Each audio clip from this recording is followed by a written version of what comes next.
All right, we'll call the meeting to order, and it is 6 o'clock. I appreciate everyone coming today. We're going to start with the Pledge of Allegiance, which is going to be by our Rocky Point Elementary School chorus by Miss Laura Black. Come on up.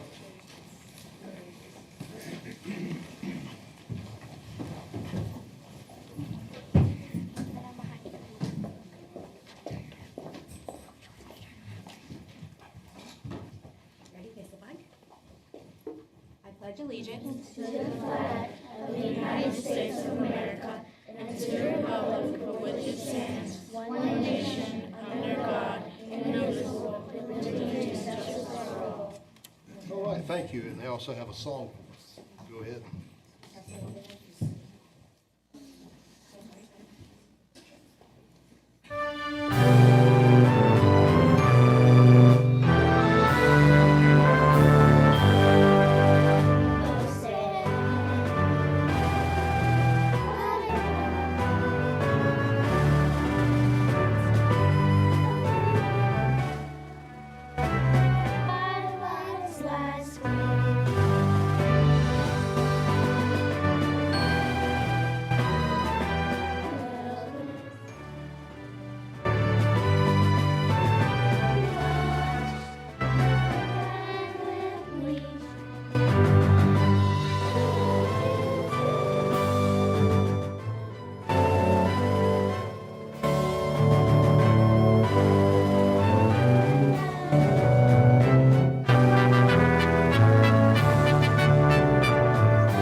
Before y'all go, anything you'd like to tell us about your group?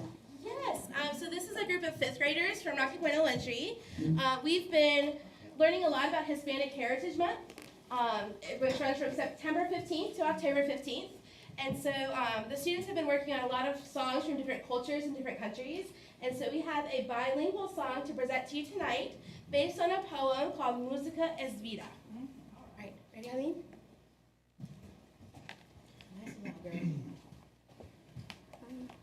La música empieza con nosotros, paso. Música es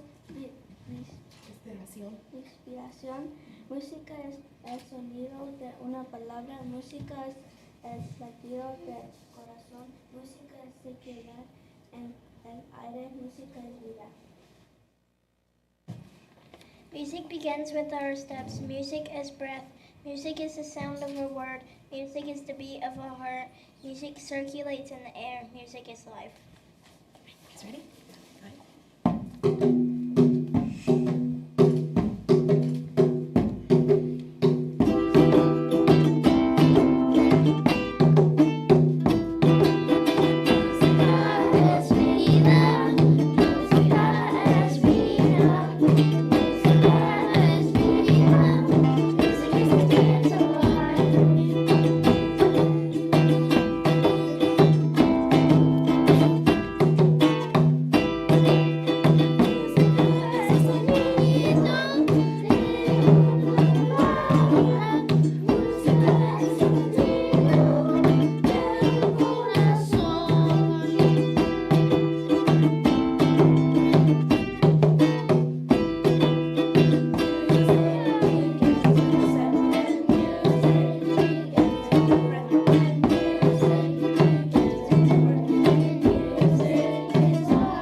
right, next we have Ms. Tammy Paris, who's the president of our Pender Education Partnership, who's going to do our invocation.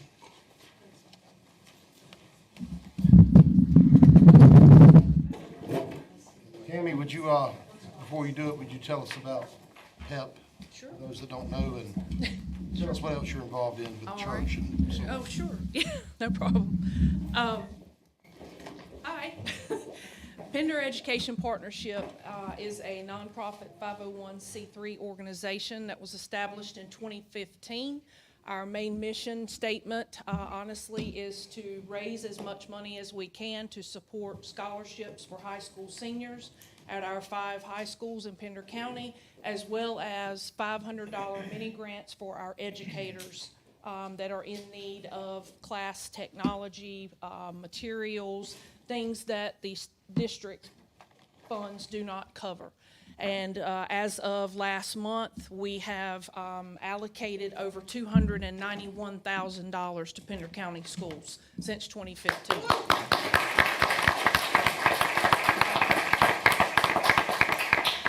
I am proud to be the president of Pender Education Partnership, and we can't do it without the support of our parents and our teachers, our businesses, former alumni. So if you are not one of our partners, please go online and make your donation and become a partner with us. If you have a business logo, we'll put it on the website. It features in our all-scrolling website page. We're going to do some good things, I think, this year. The educator mini grants are already rolling in, so we'll be looking at those, and then we're going to get right into raising money for scholarships for our 2025 seniors. So please partner with us. We give everything we have. None of us are paid. We are all volunteers, and we're very passionate about Pender County schools. We're very passionate about the students and our educators. We're passionate about the county, and I'm honored that Mr. Don asked me to do the invocation tonight. I attend Blake's Chapel Church in Hampstead. I have since 1986. I am a follower of Jesus Christ, and I'm not ashamed to tell you that. Very passionate about music. I've been the music leader up until this past week for over 10 years, and I am kind of venturing off into something else. So if you will join me, we're going to pray, and I would ask if you would. Just recently found out yesterday that my daughter's best friend from high school was killed in a car accident Sunday night, very unexpectedly. She was a graduate of Topsail High School. She was in the top 10% of her class. Very well known, a heck of a softball player. Loved animals, and she is going to be sorely missed. So I ask you to keep my family in your prayers. My daughter is married to a lineman. He's in Spruce Pine, helping people get some power. My daughter is having to go through this, and this is kind of her first experience with a close friend that has passed. So I ask you to please keep us in your prayers. Join me now as we pray for the meeting. Heavenly Father, we come to you today asking for your guidance, wisdom, and support during this meeting. We ask that you will clear our minds and our hearts, remove all animosity that we may face as we address issues that involve this Pender County Board of Education as well as our schools. We pray that all the decisions that are made tonight will be most beneficial for your administrators, educators, students, and parents who are represented in this room and in this county. May we be wise in our discernment, balanced in our judgment, fair in our decision, and visionary in our planning. Guide us in all discussions and decisions moving forward, helping us to seek what is best for all involved. In Christ's name, amen.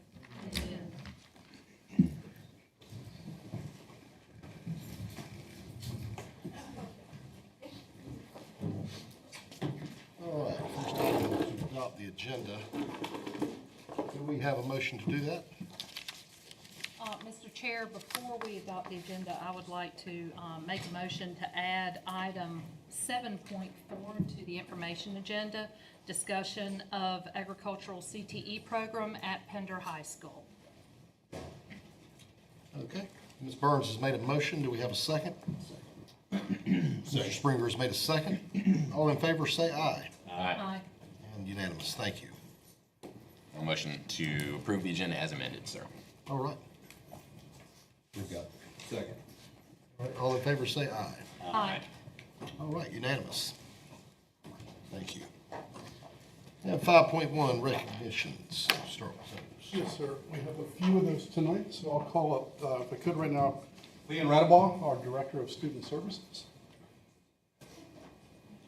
Ms. Radabaugh has a pretty special recognition tonight for someone who put us on the map for a really good reason. Yes. Ready? How about it? So I'd like to bring up Jamie Allman, who's the school nurse at South Topsail Elementary.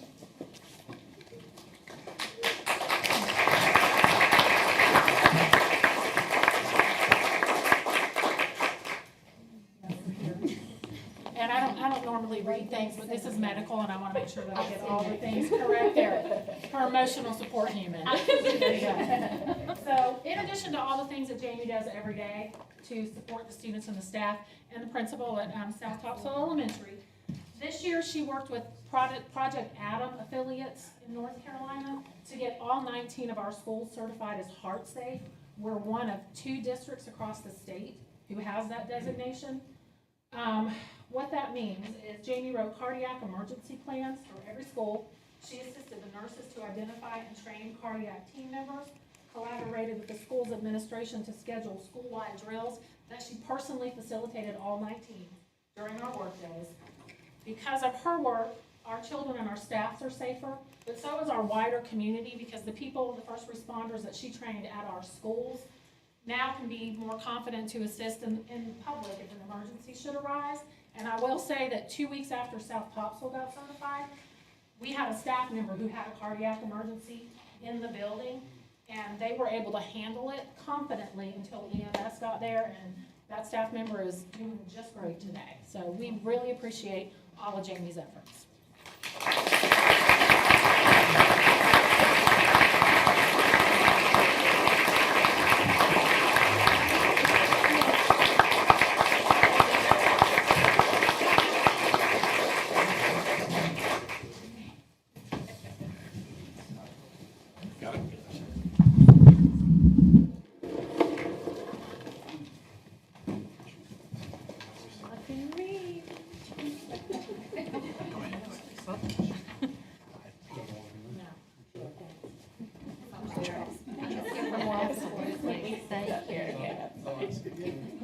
Okay, I was about to say, you better. I promise I won't leave her alone. All right, ready? 1, 2, 3. One more. 1, 2, 3. Awesome, thank you.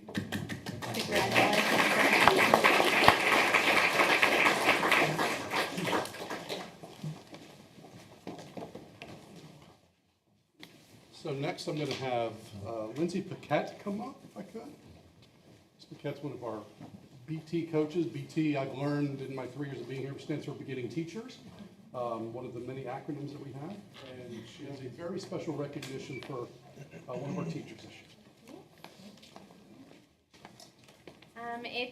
This is my team.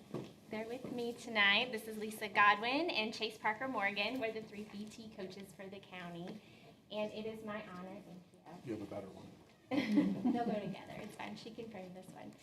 It's my honor to introduce you to Laura Schlegel, our beginning teacher of the year.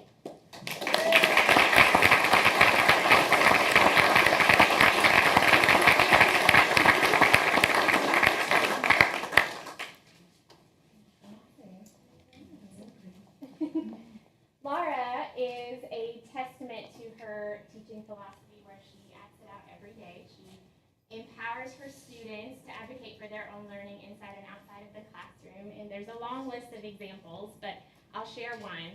She's the CTE teacher at Topsail Middle School. She teaches family and consumer sciences. And one of the things that they're working on now is her students are creating and designing the school store, where they will create the school store to sell it, and the proceeds will go to a Pender County charity and a different one each quarter, and the students will vote on that charity. So that's one amazing example. Congratulations.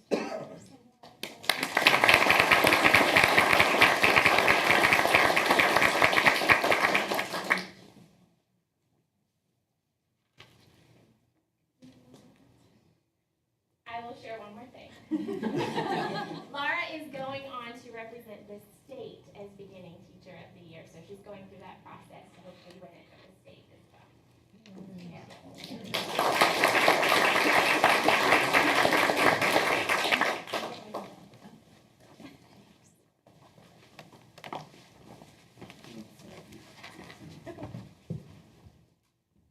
Okay, we ready?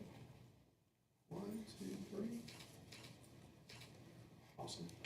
4 together.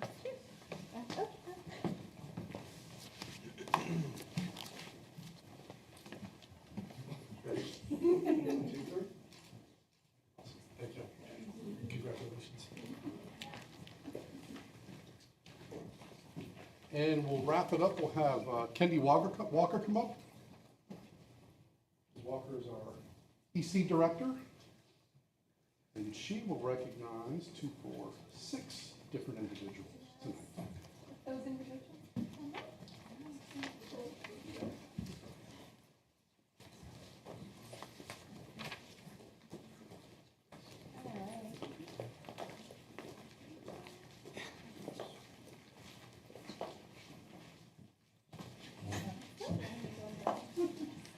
Perfect. All right, so I wrote a little bit down because I wanted to make sure I covered everything. It's a privilege to stand here tonight surrounded by such dedicated, compassionate individuals. These individuals were nominated by their peers and/or administration for the Exceptional Children Educator of Excellence Award. Typically, we only have in the past recognized the winner, but I wanted to make sure that everyone that was nominated was recognized this year. Your work goes beyond instruction. It's about building confidence, nurturing potential, and helping students discover their unique strengths. Every day you embody patience, creativity, and resilience. You adapt your teaching methods, personalize support, and create an inclusive environment where every student feels seen, heard, and valued. The impact you have on the lives of students cannot be overstated. You give them not just an education, but the tools to navigate challenge, the belief in their abilities, and the encouragement to dream big. You help create a world where everyone is given the opportunity to thrive, regardless of the obstacles they face. I know this work is not always easy, and it often requires going the extra mile, but the dedication and passion you bring to your role is what makes the difference. You are changing lives every single day, and for that, we are profoundly grateful.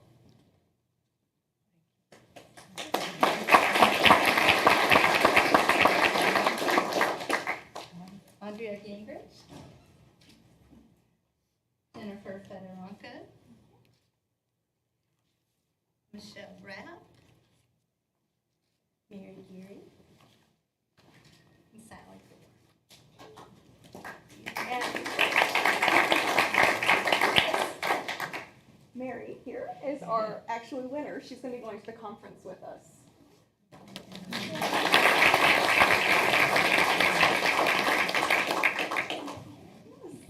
You'll want just a group first?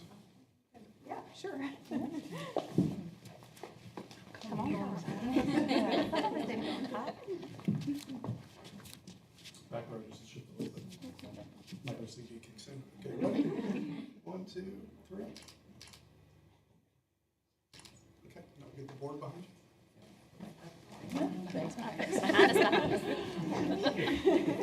Way behind us. We'll have the board behind you. So if everybody, yeah.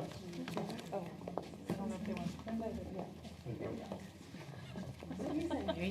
go. Okay, I can see everybody. Ready? 1, 2, 3. Awesome. Thank you all. Good job, y'all.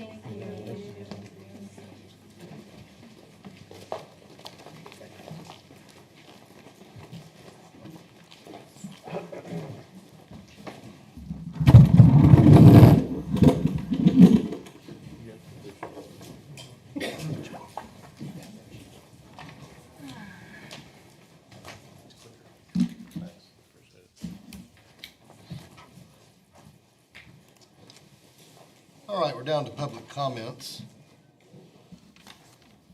You have anything? I don't have any. Okay. Mr. McPherson, would you read the statement? Accreditation County Board of Education welcomes the opportunity to hear from the public during its regularly scheduled meetings. The public comment period is open to all members of the community, including parents and students, to express their compliments, concerns, or complaints regarding the performance of school personnel, the implementation of board policy, the quality of education program, or school facilities. In accordance with policy 2310, presentations are limited to a maximum of 3 minutes. Obscene, vulgar, or profane statements and statements reasonably perceived to be disruptive or imminently threatening to the orderly operation of the meeting shall not be permitted. With that being said, Mr. Chair, if you'll permit me to tell you the name of the first public comment. Yes, sir. All right. Christopher Belches. That's correct. Thank you.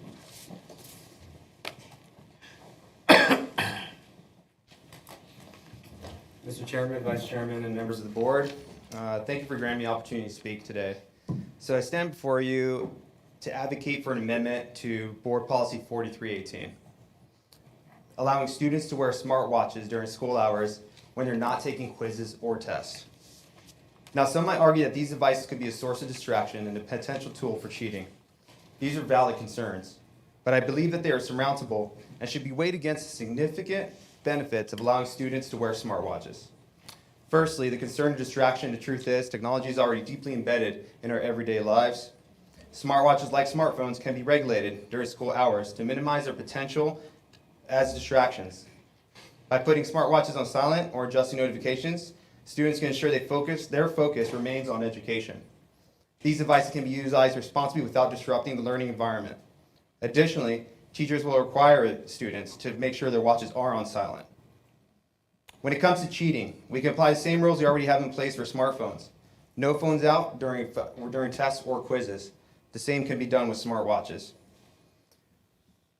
By requiring students to remove or turn off their smartwatches during exams, we can maintain academic integrity.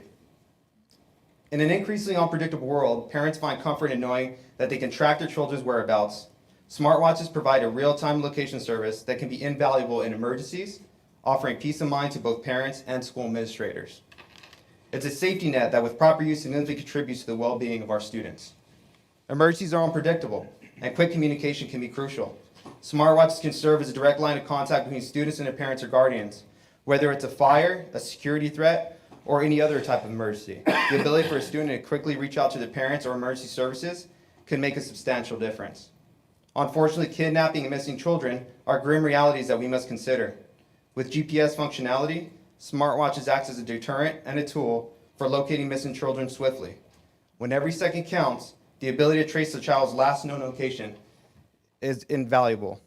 Smartwatches can provide an extra layer of security, deterring potential threats, enabling rapid responses if a child goes missing. While the concerns about distraction and cheating are legitimate, they can be managed with clear rules and responsible use. The benefits of allowing students to wear smartwatches extend far beyond convenience. They offer safety, security, and peace of mind for both students and parents. Let us embrace the technology that we can enrich our students' lives and ensure their safety. Together, we can create a balanced approach that promotes both education and security. Thank you.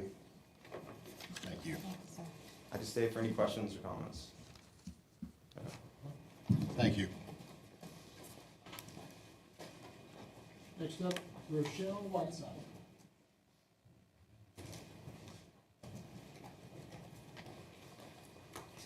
Rochelle Whiteside Burgall. Some books don't just entertain us, they inspire and challenge the way we see the world.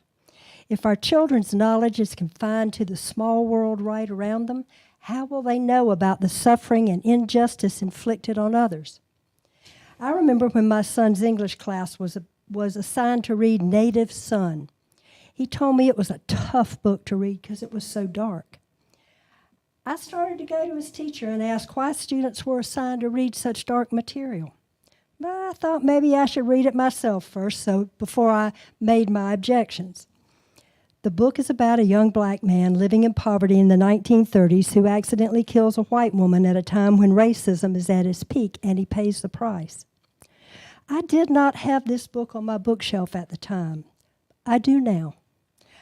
because I realized my son needed to learn about fairness and justice and the price we pay if we remain ignorant to the suffering and injustice perpetrated on others. Learning about these issues, where he had the advantage of classroom discussion and analysis guided by a professional educator, about literature chosen by nationwide educators and placed on the reading list for the state exam, was the way the system was designed to work. We certainly can't expect our kids to pass their exams if we don't allow them to read the books they're going to be tested on. I believe as a parent I have the right and obligation to be aware of and to question the appropriateness of materials to which my child is exposed, and that is exactly what our policy 3210 does. But Mr. Cordero and Mr. Springer have conspired to take parents and educators out of the loop. In their misguided notion of streamlining the process, they would dissolve the two committees consisting of parents and educators, which would recommend whether books stay or go both in individual schools and across the county, thereby bulleting the process through the superintendent's office straight to the Board of Education, where a vote of 3 members would determine the fate of that book. Can we allow these 2 board members to hijack parents' rights to have a voice in the materials chosen for their children's education, leaving us to deal with the effects of a short-sighted plan to mangle a working policy in order to micromanage an issue where parents should have the first right to weigh in? In the name of the Parents' Bill of Rights, I say no. Thank you.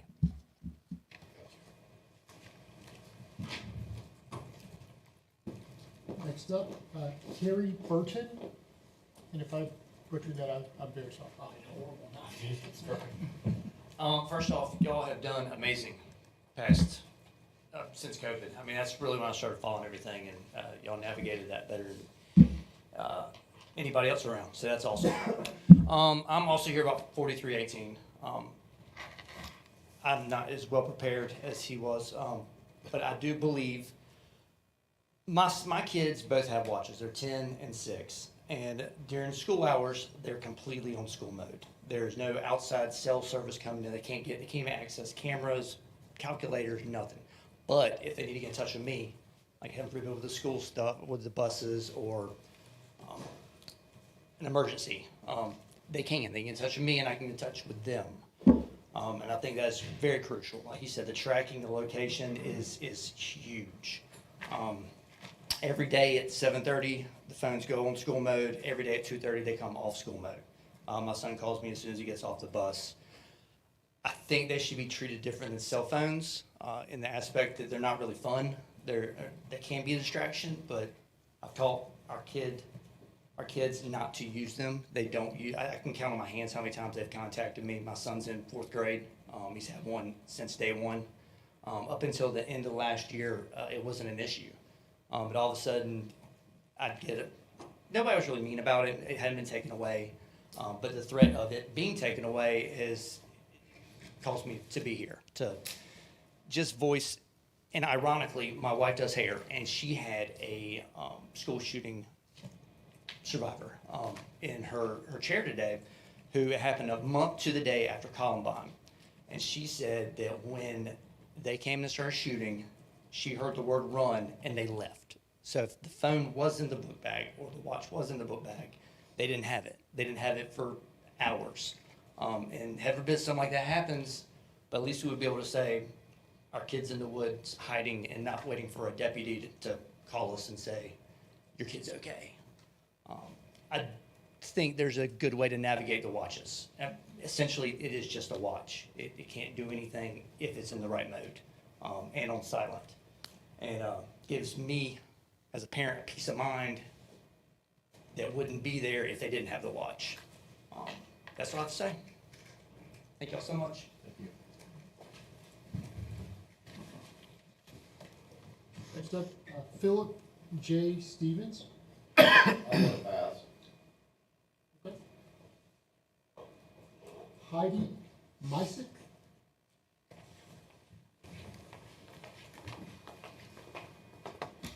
Good evening. I would like to start off by saying that I'm an imperfect parent who reads the Bible and prays that I can teach my children to be good members of society.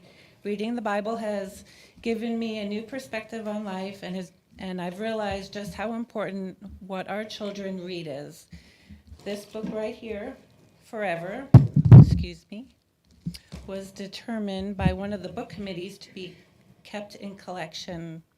Because of the sexual content of the book, this book would be considered porn if it was made into a movie. That's how sexually explicit this book is.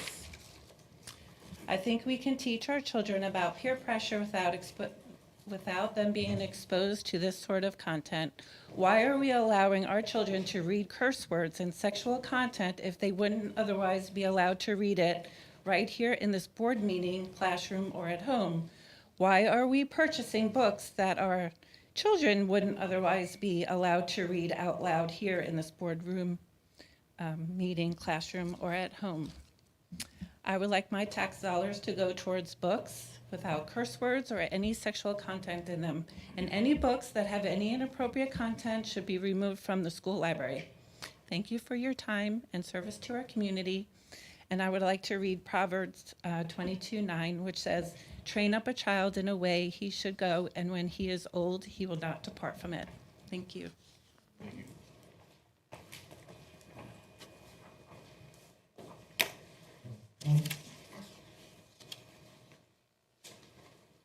Is that the last?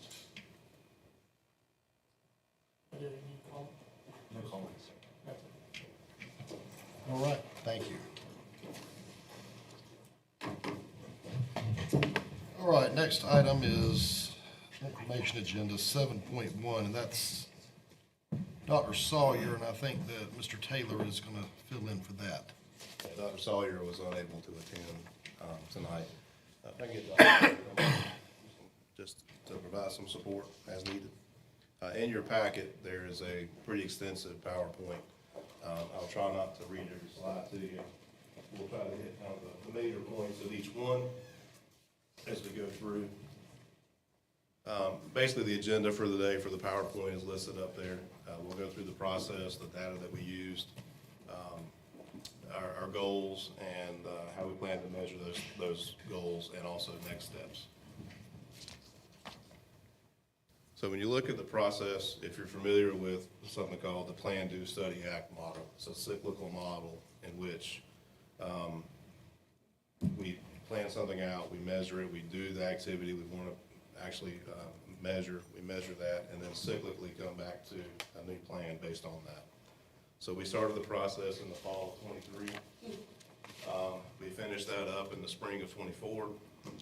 And the cycle for accreditation, if you're familiar with the old accreditation model, it used to be Advanced Ed.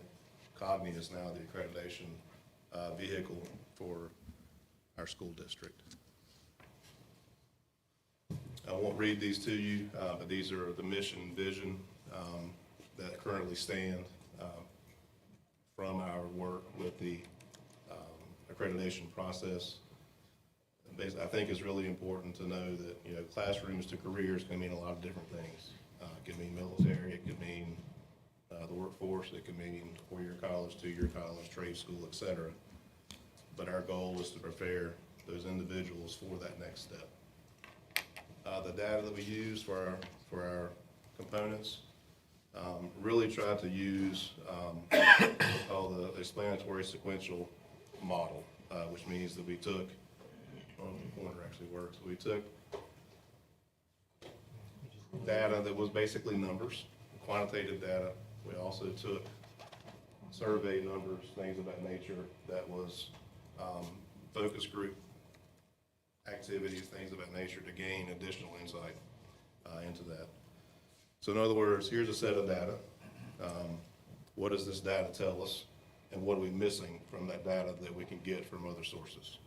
So that's how the process essentially worked. The summary of our findings are based into four primary buckets. The first bucket obviously is strategic plan, which we are starting that process currently. The board voted for us to start that, so we have started that. We're in the beginning stages of phase one at the moment. Walkthroughs and professional development, again, using that sequential model that we utilized for this particular development of the cognitive accreditation. Formalizing a professional development plan, which also includes beginning teachers, by the way. And also the last one is an MTSS focus. And if you're not familiar with what MTSS means, it's a multi-tiered system of support. We'll hit on that again towards the end. Feel free to jump in anytime if you want to. You're doing a good job. How are we in Pender County Schools with our priorities and goals, and how are we doing at addressing them? Just a little schematic. Basically, the statements in here for the goals are broken down into if we, then, so that. And I'll explain that to you as well. The strategic planning process is what is talked about on this slide. So if Pender County Schools engages in a strategic plan development, we will hopefully accomplish these action plans and these goals that we've set forth for ourselves. If you'll look, each one of these is going to have a standard if PCS engages in, then, and then what. And then the early phases of this has already been started. We're establishing focus groups at the moment, surveys, and also formulating a steering committee, which will have members of the community, faith-based community, teachers, students, families, all part of that process. When you get to leadership and learning, it's very important to recognize that every school also develops through the SIT team processes, a school level plan that both meets the school's needs and also coincides and supports the district plan. And that's really what this slide speaks to. The action plan here, again, this is very similar to the Plan, Do, Study, Act model. The goal, obviously, for this slide is to improve student performance. If you'll notice, each one of these steps is really talking about analyzing and supporting the improvement of instruction, aligning resources, carrying out the plan, reviewing, and obviously communicating decisions transparently with all stakeholders. And that is an ongoing process throughout this whole thing. The engagement and learning component, which is the next slide, goes into the learning objectives, and there's really three essential questions here. Does the learning plan meet the needs of the district? Are learners able to access the tools, whether they be technology, problem-solving skills, problem-solving activities that they need to be able to reach that goal? And are we continuing to use this cyclical model to identify what has worked, what has not worked, and adjusting our plan accordingly?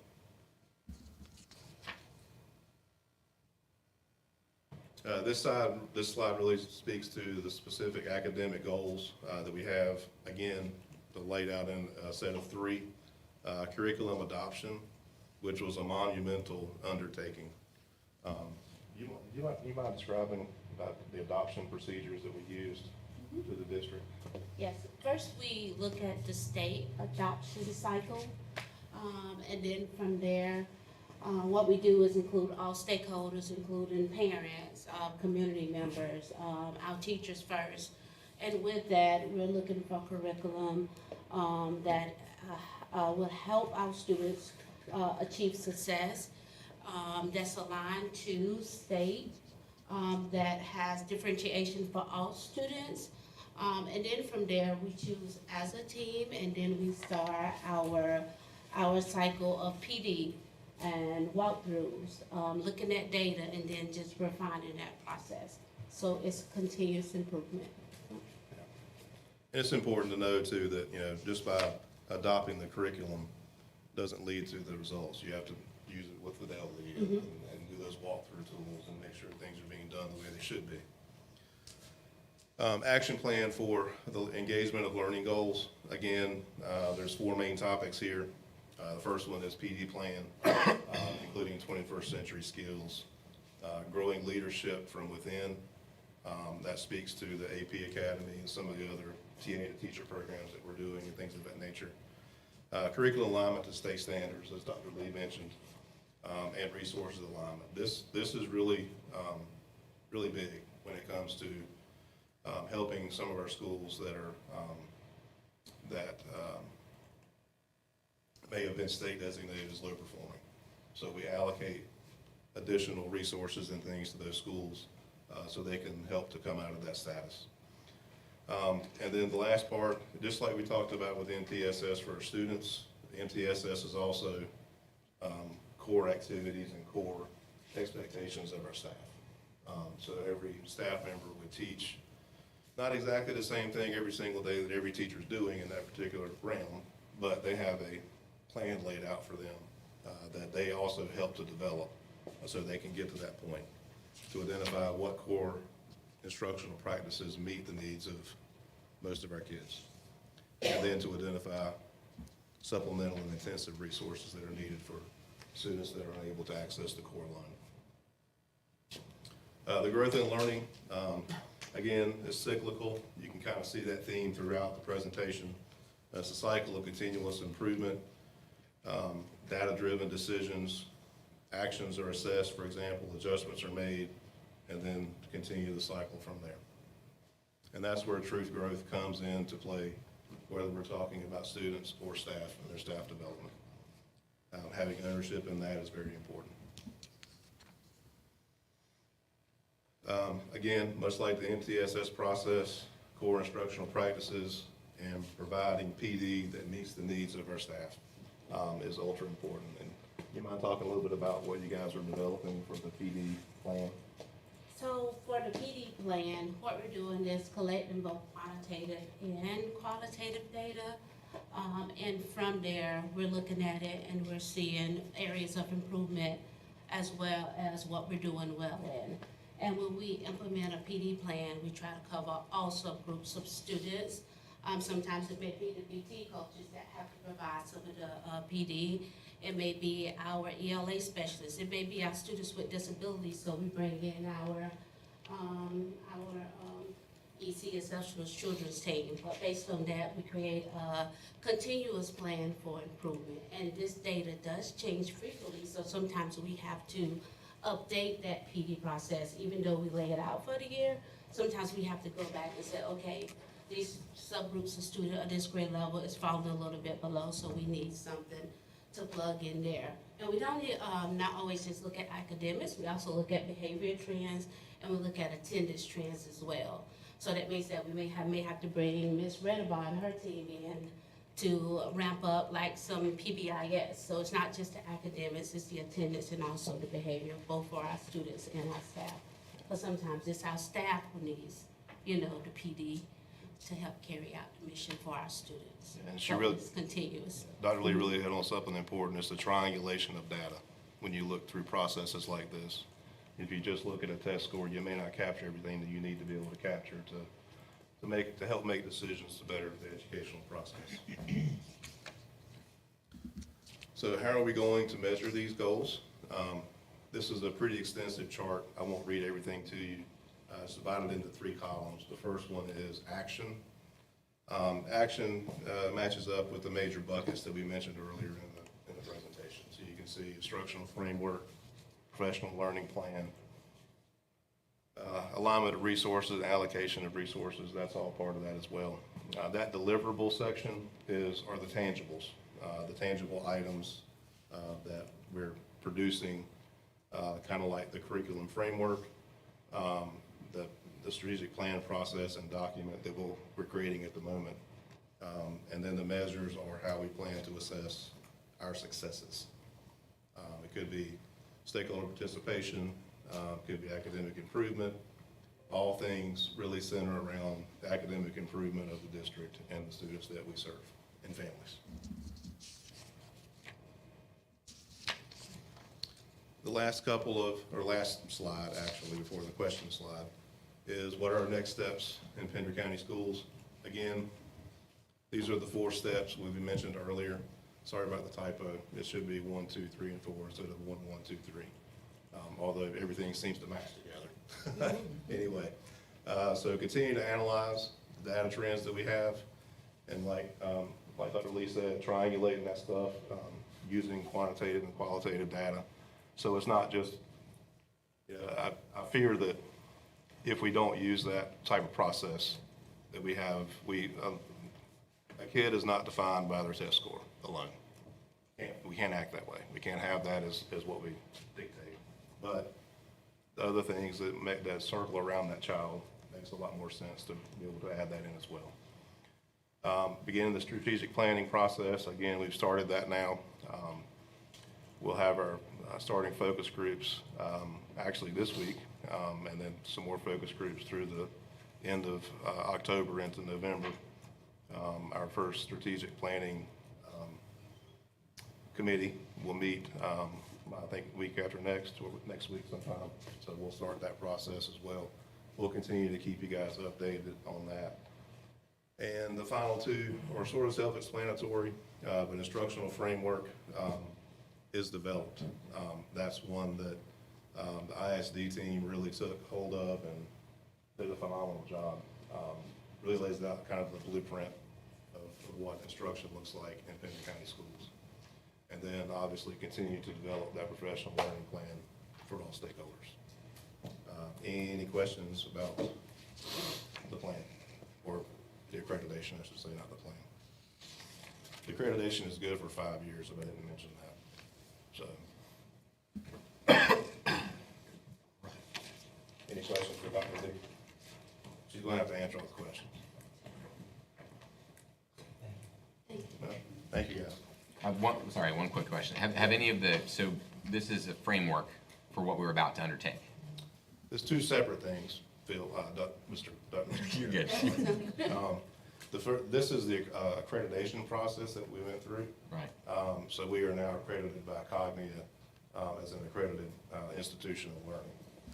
The next step, part of that process, identified that we needed a strategic plan. Right. So that's where the strategic plan is coming in, and that's what we're working on right now. Okay. My comment would just be to try to engage parents in the process as much as possible, and to find some way, whether it's like a public-facing SharePoint, maybe we can use a part of our website or whatever the case is to try to make these draft plans available to parents to provide feedback on in some substantive way. I think that would help. Yeah, and that's part of the process. We're starting to gather some of that initial information from focus groups and a survey that will come out shortly. And from that, we'll develop a draft plan and get the steering committee back together and actually share, did we capture what you intended for us to capture? What did we miss? So that'll be a part of that process as well. Thank you. Yep, thank you.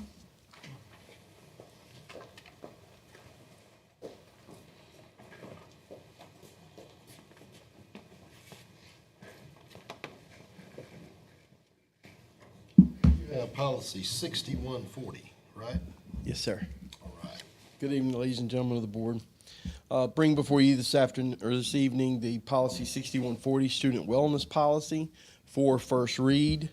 Most of the changes you see before you in red are related to either general statute or federal legislation, date changes specifically, and wording that's more aligned with the North Carolina State Board of Association policy. We will be meeting with our Student Health Advisory Council on Thursday to go more deeply into the goal setting components, but I wanted to allow the board we wanted to allow the board an opportunity to provide us any feedback before we meet with the group on Thursday, if you have any feedback for us. Any questions? All right, thank you very much. Thank you. All right, 7.3, the auditor presentation. Good afternoon, board chair and board members. I have Andy Deal from Anderson, Smith & White to present the audit. Good evening. Hope everyone's doing well. We'll start tonight on page 1. My name is Andy Deal. I'm a partner with the accounting firm Anderson, Smith & White, I'm here tonight to give an overview of the audited financial statements for the year ended June 30th, 2024. So keep in mind, all the amounts we discussed tonight are as of June 30th, 2024, or for the year ended June 30th, 2024. Like I said, I'm just going to give an overview of the financial statements, hit the highlights. If anybody has any questions as I'm going through it, feel free to stop me. On page 1 here, we have the first of 4 audit reports. This report here deals with the financial statements and if they're in accordance with GAAP. The other 3 audit reports deal with compliance, like compliance with state and federal programs. This report here is on the financial statements and if they're in accordance with GAAP or generally accepted accounting principles. We're pleased to report that this is an unmodified audit report. An unmodified audit report means we didn't notice anything during our audit that would cause us to modify our audit report. That's why it's referred to as an unmodified report. You could also call it a clean report. An unmodified report is basically the cleanest opinion we can issue on a set of financial statements. Next, we'll move to page 13.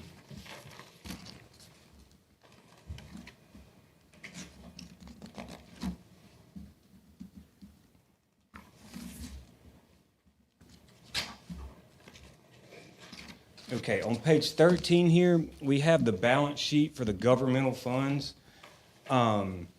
This is probably one of the most important pages in these financial statements. So this is going to give you a snapshot of the school district's assets and liabilities as of June 30th, 2024. And this is for your governmental funds. So this is going to be all the funds in the school district except for your child care fund and your child nutrition fund. The Child Nutrition Fund and Child Care Fund have different accounting rules, more similar to a for-profit company. Therefore, their financial statements are found in a different part of this report, and we'll touch on those later. Here on page 13, again, we have the balance sheet. So this is going to show you how much cash you have on June 30th, 2024. It's going to show you what your accounts payable balance is as of June 30th, 2024. And most importantly, it's going to show you what your fund balance is on June 30th. If you look at the first column, that's your general fund. If you look at the second number from the bottom, that shows you your total fund balance in each of the funds. So as of June 30th, 2024, we're reporting just over $9.6 million in fund balance in the general fund. So for a district your size, you guys are in great shape. I mean, compared to districts your size across the state, I would say you're definitely above average when it comes to fund balance. There's several districts struggling to maintain fund balance across the state. So, you guys are in a good financial position in your general fund. So that's great news.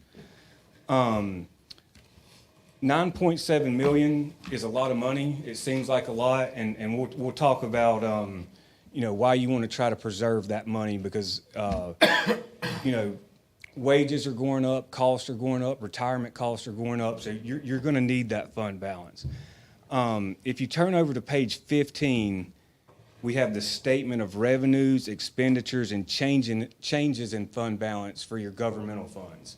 So this is going to show you all the revenues and a pretty detailed look at the expenses for these same funds here on page 13 for your governmental funds. One number I want to highlight is the first column again, that's your general fund. If you look at the third number from the bottom, that's your net change in fund balance. So you could also call that net income or your profit. So for June 30th, 2024, for the year ended, we're reporting an increase in fund balance of just under $800,000, $792,158. So we had an increase of about $800,000 in fund balance, with ending fund balance being $9.6 million. Again, $9.6 million is a lot of fund balance. You're doing better than most of the state, but one number I want to point out, your state public school fund revenues, if you look at page 15, the second column, the first number is your revenues. $85 million in state public school fund revenues. If you had a 3% cut, just a 3% cut, that would be $2.5 million. Not saying there's going to be a cut, can't predict the future, but you can see just how a small cut, you can really start chewing through $9.5 million of fund balance. Another thing I want to point out, during this school year, you guys received about $10.5 million of ESSER funding, COVID relief funding. That money, you won't get a dime of that next year. It's expiring. So that's another thing that could put a strain on your fund balance. Salaries, wages, retirement costs, they go up. They don't go down. Whenever Raleigh increases them, you have no choice but to pay them. They're not sitting in Washington, D.C. going, oh, Raleigh increased the retirement rate, so we got to give them more Title I money. That's not how it works. So, I only say that to say, just, make sure we're keeping an eye on that fund balance. Y'all are in great shape right now, but, you don't want to bleed it down, because what we're seeing across the state is a lot of districts are really struggling to, maintain fund balance, and they're having to make a lot of tough decisions, a lot of tough cuts so they basically don't run out of money. Next, we'll move to page 23. I mentioned earlier there's different accounting rules for the Child Nutrition Fund and the Child Care Fund. Due to these accounting rules, they are required to carry these big, huge liabilities for the state pension plan, the state retirement health plan on their financial statements. These liabilities are calculated by actuaries and divided up amongst the districts, and we have to record them on the financial statements. Being honest, what that does is it really muddies the water when you're trying to see how well the program did financially. Did it make money? Did it lose money? Whenever you're looking at these big, huge liabilities, it can really muddy the water. So one number I like to look at to determine how well a program did financially is the statement of cash flows. Here on page 23, we have the statement of cash flows for the School Food Service Fund and the Child Care Fund. Just like it sounds, this statement is just going to show you the change in cash for the year. One number I want to highlight, your first column, that's the School Food Service Fund. The third number from the bottom is your net change in cash. So for the school year ended June 30th, 2024, we had an increase in cash of $291,000, with ending cash being $4.6 million. Again, compared to most districts your size, you're doing great. We saw a lot of districts lose cash in the child nutrition program. We've all been to the grocery store. Food costs are skyrocketing. Labor costs have really went up in that program with state minimum wage increases. So the fact that y'all were able to increase cash and you have a healthy cash balance, that's great news for the school district. Next, we'll talk about the compliance portion of the audit, and that's going to start on page 61.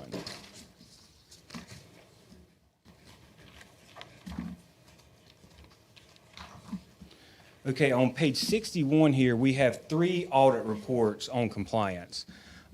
This first one here is our report on the district's internal control over financial reporting and internal control over compliance. With this report, we did have one finding due to the district being over budget in the federal grants fund. So we do have one finding to report here. In the federal grants fund, we had one line item that was over budget. Therefore, that is an audit finding. We'll talk about that in a little more detail just in a little bit. If we flip over 2 more pages, page 63, this is going to be our audit report on the school district's compliance with the major federal programs. So all the major federal grants at the school district, this is our audit report on those programs, and this is an unmodified report with no audit findings. If we flip over 3 more pages, we have a similar audit report, except instead of federal programs, it's our state programs. So this is our report on the major state programs. And again, this is an unmodified report with no audit findings. On page 71 is where the audit finding is documented. But basically, there was one line item in the federal grants fund that I believe was about $60,000 over budget. And, whenever we go over budget, that is an audit finding. That is a finding that we do see probably the most often is just districts going over budget. You know, we make budgets, we try to stay under them, but it does happen every now and then that we go over them. Another thing I want to touch on, during our 2023 audit, we had 2 audit findings during that audit. One of the audit findings related to being over budget in the general fund and the federal grants fund. That is a repeat finding this year since we are over budget in the federal grants fund. The other finding we had during the 2023 audit related to prior period adjustments. We had to make prior period adjustments to the child nutrition fund in order to correct amounts that were previously reported. We noted no prior period adjustments during our audit this year, so that finding has been corrected. The last thing I want to go over, each board member should have a copy of this letter. It's got a fancy accounting name, but I call it our required communications letter. Due to auditing standards, there are certain communications that we as auditors are required to have with you, the board, and they're found in this letter. One paragraph I always like to go over for better or for worse. The last paragraph on the first page, you don't need to get it out, I can read it. It's called Difficulties Encountered in Performing the Audit. We encountered no significant difficulties in dealing with management and performing and completing our audit. Whenever we do a federal and state single audit, you know, we ask for tons of documentation, we ask tons of questions, and you know, it is a lot of finance, but it's not just finance. It touches pretty much all departments. And when completing the audit of Pender County Schools, if we ask for documentation, we get it, and we get it in a timely manner. If we ask questions, we get answers. We don't get vague responses that leave us asking more questions. And being honest, what that does for us, if we're not having to pull teeth, it just allows us to do a more effective audit. So we're pleased to report we didn't have any difficulties completing the audit. We did have one audit finding, but nothing else other than that. If anybody has any questions, please feel free to ask them. With regard to the one finding, since it was a repeat finding, did you evaluate what staff or management did to prevent this from being a repeat finding and how that failed, I guess, because it was a repeat finding? Does that make sense? You understand what I'm getting at? Yeah, and I think... I mean, basically, you know, the plan by staff, I'm looking at the last report, and this report basically just says management will implement controls and procedures to ensure that there are no expenditures in excess of the budget and implement those as soon as possible. And that's the same exact thing we wrote last year. So I'm just wondering if you can provide any feedback for us to be more, to improve. Yeah. I would just say just be more proactive with the budget amendments. And you guys are doing routine budget amendments, but I would just try to be more proactive, and especially during year end. I think there's a lot of guesswork at year end, and I think if you really, like, at the end of May say, okay, this is where we're at, and just take a harder look at June. June's the hardest one to predict because, you know, you could have accounts payable come in, the county could, that's not what happened this year, but it could happen where the county pays an invoice that the district doesn't know about. That can throw you over budget. So I would just say, you know, just make sure we're doing routine budget amendments. Don't save it all for the end of the year, because the end of the year is hard enough. And I think whenever you try to make really large budget amendments at the end of the year, it's easy to miss one line item. So I think it would just be being more proactive, more routine budget amendments, and just really trying to nail down that last month. The audit deadline's at the end of October, right? Yes. What percentage of your clients do you think are going to make that this year? I don't know, especially with the storm in the western part of the state. I don't even want to say, but the reason why I ask is because in my experience as a CPA and former government finance officer, it's very low. So I want to give credit to Ms. Nallen and her team for, you know, local government specifically. It was like 30% of them made the October 30th deadline. So yeah, there's several districts that don't meet the deadline every year. So yeah, the fact that the audit was released, a week ago, you guys are ahead of the game there for sure.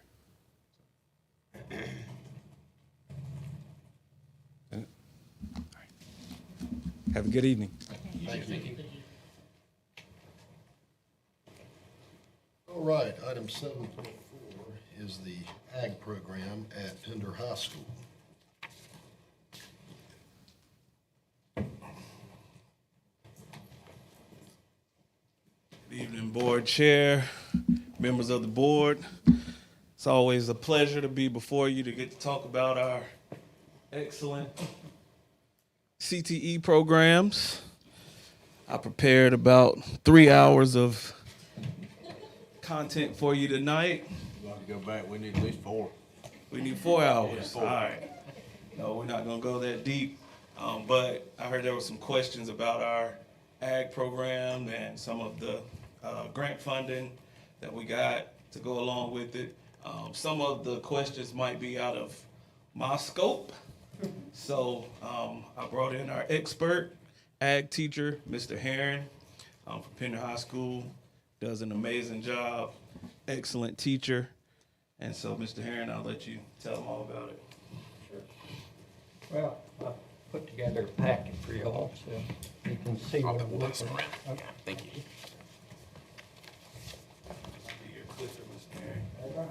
So the grant vision that I had was to mainly create a lab space for my animal science students because for the last 10 years I've been teaching that course.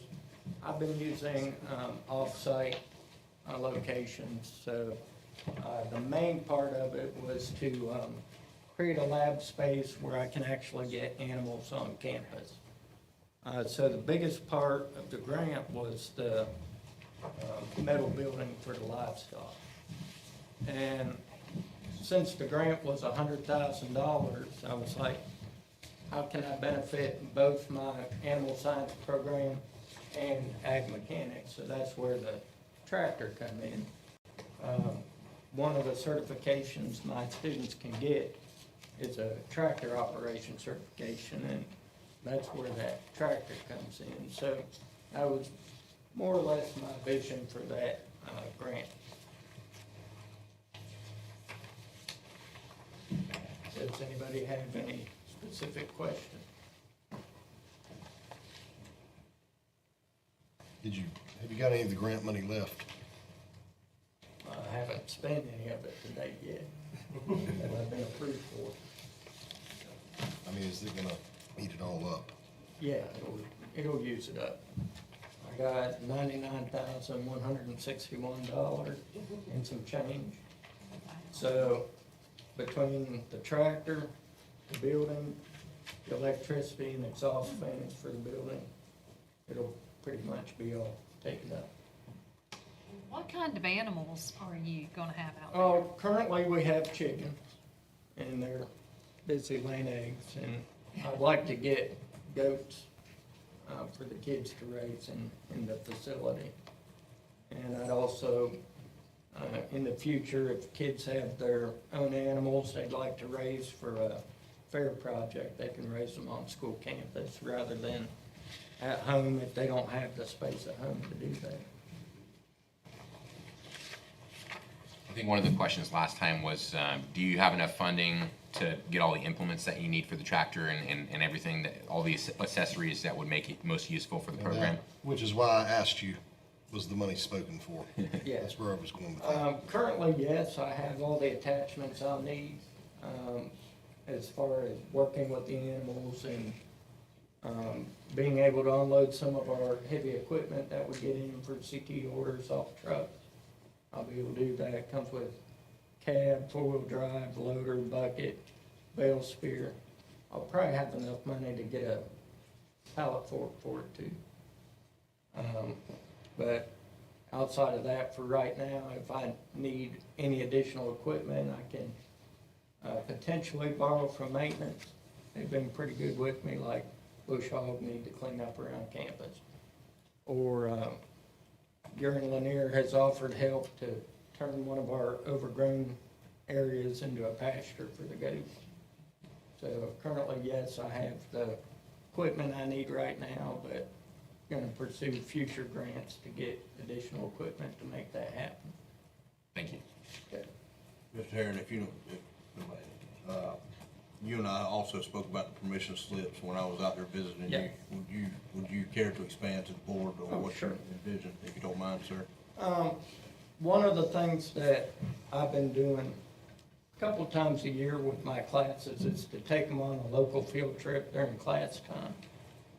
And I have to go through the whole field trip process, and sometimes the weather doesn't work out because it has to be an outside field trip.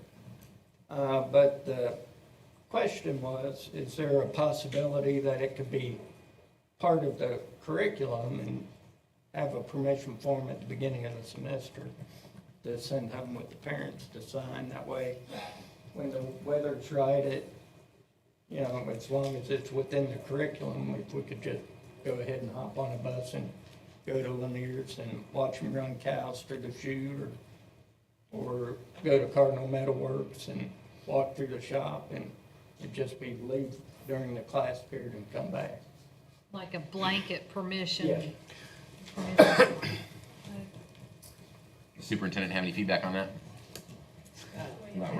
I do. If we're legally able to do that, I don't see any reason why we couldn't allow you that opportunity. With our ability to communicate instantly with families to let them know that their children would be going off campus at that point based on a permission slip that they had previously signed.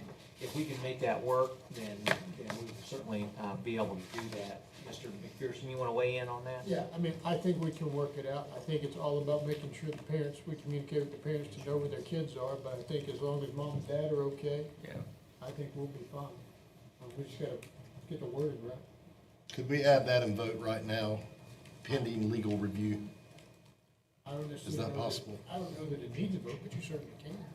Well, it would be a policy because it certainly doesn't apply as it is now. You could make an exemption to your policy that basically says, very specific to this particular ag program. If we run into any hiccups, I would come back to the board if it's against policy or something like that. If you give me an opportunity to dig into it and make it happen for them, and one way or the other, I'll come back to the board and let you know where we ended up with It was it. very interesting when I was advised, when I went out there to see Mr. Herron. Just so happened I bought a mom that I forgot all about. But either way, we went out there and we went through the whole process of the chickens, and the kids go out there, and I believe you told me daily, Mr. Herron, correct me if I'm wrong, go out there daily to get the eggs out of the coop, right? The whole CTE program, Mr. Bates, you're doing a fantastic job, right? Mr. Harrison, it goes back to you too, these kids.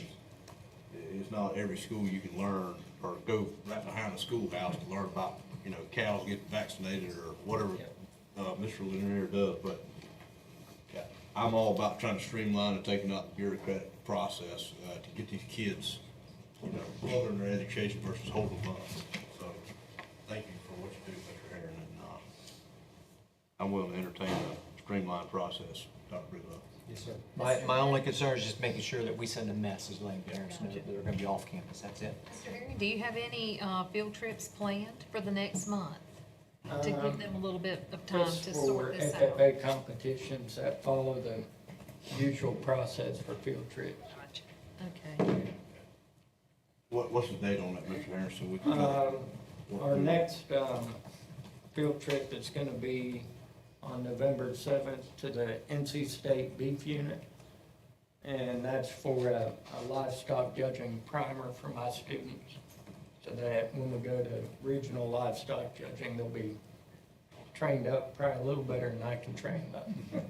I'm a dairy farmer, not a beef or hog farmer, so the judging aspect is a little bit different on that.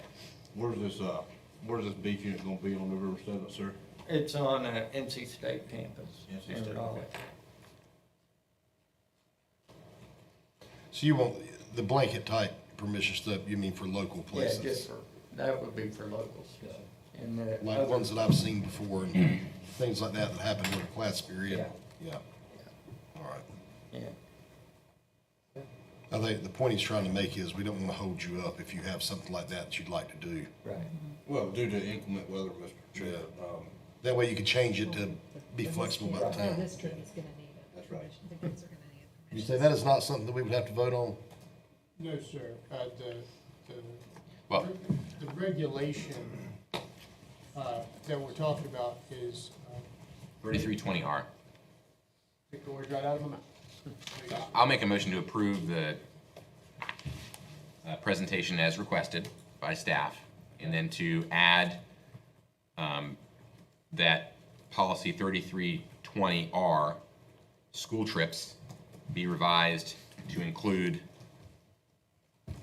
language that would provide the superintendent and the ability to make an exception to the permission slip requirement at his discretion,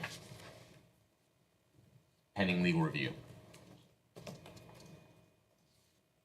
I help you out, Mr. Chair. Yes, sir. Thank you. Yes, sir. You want me to state that again, Mr. McPherson, or are you okay? I'm good. I just need somebody to give you a second. Second. So where are we adding, so this is a separate item, where are we adding it on the agenda? I think you would need to add it to your action agenda. At the end, all the way at the end? Okay. Well, then, let's make that 9.6. We have a motion by Mr. Cordero. And Mr. Springer, did you second it? Yeah. Yes, sir. I'm calling it a motion to revise policy So 33. can we go on and vote on this since he's standing here? Sure. We have a motion, second on the floor. All in favor, say aye. Aye. Unanimous. There you go. Thank you, Mr. Harris, for what you do. Thank you so much. And, Well, you are officially item 9.6, so we do have that because down. of excellent teachers like Mr. Harris. Thank you, Mr. Thank you, Mr. Bates.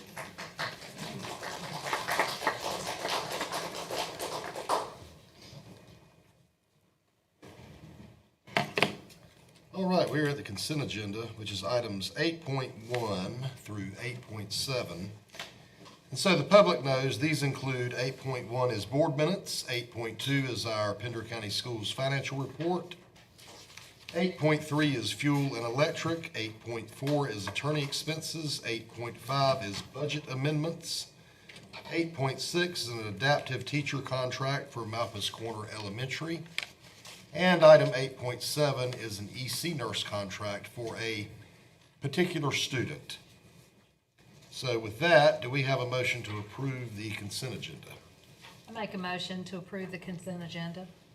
All right, Ms. Burns has made a motion, Mr. Springer has made a second. All in favor, say aye. Aye. That is unanimous, thank you. 9.1, Bordeaux Construction Pay Application, approval or disapproval?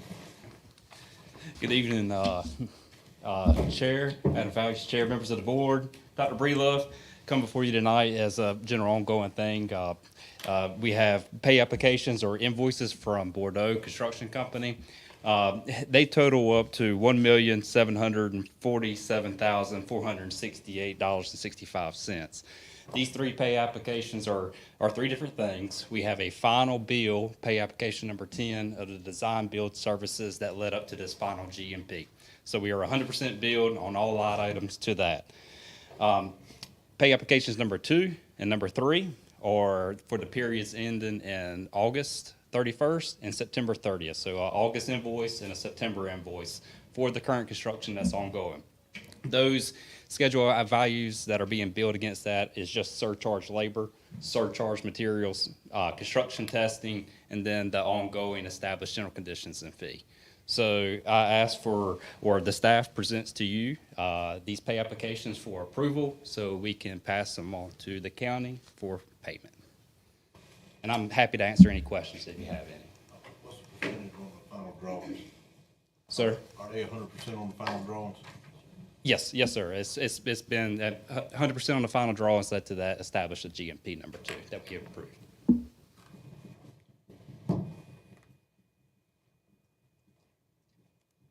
Questions? Do we have a motion for approval? Let's go approve. Second. All right, Mr. Mr. Springer has made the motion. Mr. Cordero has seconded. All in favor say aye. Aye. And that's unanimous. Thank you. Thank you, Board. Next item is a discussion on HES. Who is, any staff member want to take that up, or are we going to do it from ourselves here? I think they got a representative here, don't they? Yeah, we have a representative here. Eventually, not eventually, I'm here. So I will help field questions. And we also have HES here, a representative from HES. So. All right, go ahead. I guess the board members have questions for HES. Anyone? I do. So I'm getting a lot of feedback about HES and the issues going on there, and I'm trying to find out where we are or what we're doing to remediate it.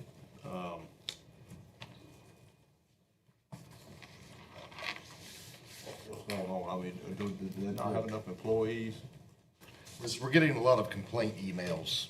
All of us is the gist of it. Okay. I think I see you on email, Mr. Gurganis. I mean, I've seen, I went to visit 2 schools today. You know, I'm not real impressed with the shape the storage closets are in just because of the supplies. And I understand things gotta be sporadically replaced. I mean, you know, placed into different parts of the school for efficiency reasons and whatever else they need it for, but they're empty. I mean, 1 box of soap for 1 bathroom, and you got, you know, hundreds of kids going in there, you know, using the bathroom, putting soap and running out. Now we got I'm not understanding the logistics of it. I'm not understanding the management side of it. Explain or have them explain. I think that some things are provided by the school system, some HES does. I guess, can somebody explain how that works, whether it be supplies or? I mean, we can jointly Who ask you gets it there, questions. who So, orders it, how does it get to the school? so Our central office people supposed to take it, or just tell us all about it. Ladies and gentlemen of the board, thank you for having me here. William Mister, District Manager for HES. It's a consumable item provided by Pender County School District, right? So when we fall. So when you say that, you mean soap, paper? Correct. All consumable items that are stocked in the bathrooms are consumable items that the Pender County School District provides. So they do not come, they're purchased by Pender County Schools? Yes. And how do We they? stock them, we don't provide them. All right, so when something like that is, out, that would fall on Pender County Schools then, basically? Correct. It's our responsibility to order them. We put the orders in twice a month, and then it's up to the school district to essentially provide those so that we can restock the bathrooms appropriately. There is an influx, obviously, by student population. Some locations require a significant amount where other schools don't, because of the student population and faculty population. So who at the school level is responsible for putting in the order? Would that be a It's principal? the lead custodian with the administration, usually as assistant. The custodian? Correct. Works for HES? Yes. And is responsible for telling Pender County Schools? Usually administration, someone with, like, a perfect example is if it's a high school, HES custodian will work with the administration, a vice principal, who will then fax in that order to operations. Operations will accept that order and then fulfill it. So if you say, I want 10 cases of soap, if I'm the custodian and I say I need 10 cases of soap here, I tell someone, probably an assistant principal. Yes. And then it's up to that person who works for Pender County Schools, not HES, to say, okay, so from that point, and anybody answer this, at the school level, who does it go to next? Anybody? I think it's like automated, streamline. Several operation members gets the supply list, whatever the inventory request is, and then either it's in the warehouse or we stay out in front of that order with a state contract vendor. I'm just gonna say Brain, for an example, is a one that's used frequently in school districts. And then we put it on to the delivery truck driver and it goes to the appropriate school. Yeah, can you, if you don't mind me interrupting you before you start speaking, can you send me or send us as board the order contract, what you're conveying to staff that you're wanting to order? Can you send that to us? By location, they're identical. That's provided by Pender County Schools. What do you mean they're identical? So every school is provided essentially one piece of paper that has all consumable items that we as a company can order to get brought to that location. Right. So do you have that paper? I mean, no, but it's. Okay. I'm just asking you to send it to us, whatever you have. Absolutely. Okay. Absolutely. So, just to be clear, you want the order form, like a pre-established order Whatever's been filled form? out, I wanna see what's been ordered. What it looks like. Because, and I'll tell you where I'm at. So I go to a school, and I'm not gonna mention what school, because that's your job, go figure it out, right? Yes, sir. But number two is I go to the school, and one of the ladies there tells me they put an order in, and then the order gets cut because y'all are out of money, school's not ordering it, I don't know. Right. But I know that the lady asked me, can we get some gloves, and can we keep trash bags? These are basic items that you would need for cleaning. I'm sure you're aware if you work for HES. Yes, sir. Right? And to run out of something that's so basic, it's like, you know, a chicken restaurant running out of chicken. You know, you went Yes, to sir. a restaurant to order chicken. You went to a cleaning place to get gloves, and you ain't got no gloves. What's Yes, that sir. make you look like, right? And I'm having a lot of difficulty with that. But, you know, also, it was told to me that y'all are overstaffed. Now, you know, my house is about 1,800 square feet, and it's all my wife and I can do to keep it clean. How many people do you have in a school to maintain an order of cleanliness? It's based off of location. Each location is contracted a certain amount of hours in a 24-hour time period. Those hours are then broken down to how many full-time and part-time employees that we have at each location. I mean, it varies by square footage and how many students are at each location. An elementary school is not gonna have as many cleaners as a high school, for example, because the square footage and the amount of student is different. So the requirements to clean that elementary school are gonna be a lot different than what is required to clean a high school. So it's based on the size of the school, basically. is. in a And sense. population. All right. So what we're trying to figure out here, and we're gonna end up putting somebody on the spot, and I apologize ahead of time, but, you know, you can't clean it if it's not there. So what we have to figure out is it HES's fault that it's not there, or is it Pender County Schools' fault that the supplies are not there? Because you can't do anything without supplies, right? Are we talking about cleaning supplies or consumables? Well, All of the above, everything. Okay. Cleaning supplies, I think, is on that. So I personally order every single piece of cleaning supplies that is used in the school district. Okay. I know that there was a comment about gloves. I can personally promise you that there are gloves at every single But location. see, that's where the confusion came. A minute ago, I thought that, okay, you simply tell a school administrator, this is what we need at this school to run this building, period. The system is too convoluted. You see, there's too much blame, which is why people get frustrated. Right. I mean, I've thought three different things now just in the last 5 minutes sitting here. Well, and I think that we need I'm sorry, Yeah, go ahead. Mr. Chair, I think that we need a better definition of what consumables are. Okay. Your consumables, hand towels, soap, anything that gets stocked in a bathroom. Okay. If a student uses it, it's a consumable. Correct. If a HES employee uses it, then it's a cleaning supply. Correct. And the cleaning supplies are ordered by HES, by you. I personally order them every single month. And the consumables, the stuff that the students and the staff use in the restrooms, et cetera, an HES employee informs us when we're out of those, and because one of the other comments that we've heard from a lot of parents is there's no toilet paper in the bathrooms. Right. And we don't need to get into whether or not a student being mischievous, right, is grabbing the toilet paper and throwing it all away, right? Let's just assume that there's an issue with toilet paper. So in that circumstance, is it the HES employee that tells the assistant principal at that point to restock the toilet paper? We try and stay proactive and ahead of the power curve, and if we know that the supplies are running short, we will put that order in. However, the majority of our schoolies will put it in every 2 weeks, regardless of the amount that's on the shelf. Okay. But in order to get the toilet paper restocked, in order to get more stock to replenish the supply in the bathroom, the school system has to buy it for you. Is that right? Yes. Okay. They provide it. And who, Mr. Green, is in charge of that at the schools? Sir? Who's in charge of that at the schools? As an assistant principal, and where do they get that? What is that process like? I couldn't tell you right offhand who sends it. Sometimes it comes from a scanner it's just a destination scanner at a school. I think I've seen it from a bookkeeper. I don't recall the name. I've been here just a short time. But that order form for those comes to our department in operations, and then we put it on delivery truck back to the school.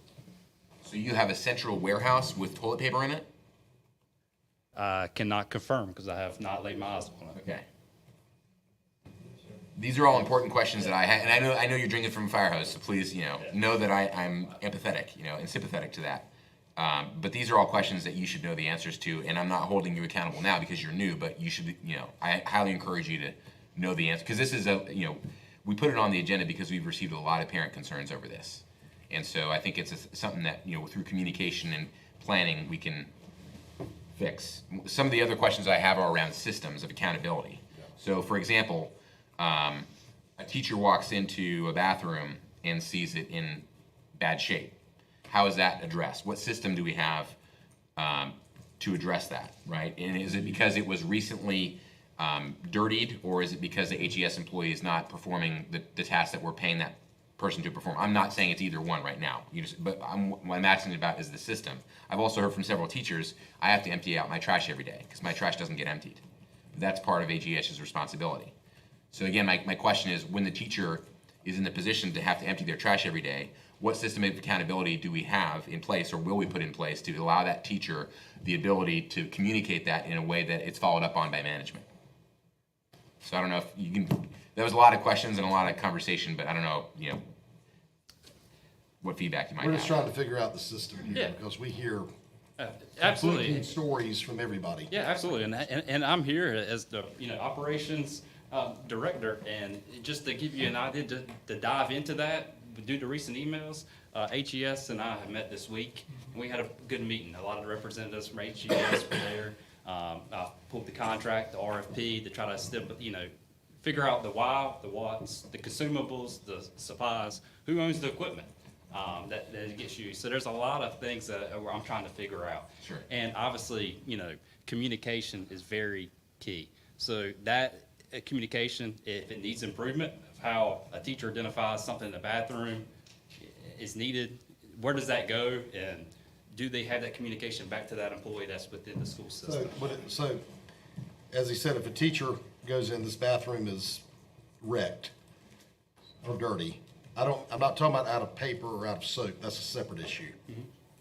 This is just, you walk in, the place is dirty. Mm-hmm. Who would that teacher then tell? Would they tell the HES custodian, or would they tell an administrator? I would hope that they would tell the HES employee that's on site. And if they don't, and they tell the administrator would call me directly, and then I would have that on-site custodian fix that issue. But I mean, why would the administrator not be able to tell the employee who works in their facility? She can, and he or she can, and I encourage that dialogue and relationship. And we do promote that lead custodian, I mean, because if I was the principal principal relationship or administrator relationship. it'd be like, I mean, if I was the principal and this custodian was in my place and they refused to speak to me, I'd throw them out and call those guys and have them arrested for trespassing if they came back to the place. But 100% agree, sir. Yes.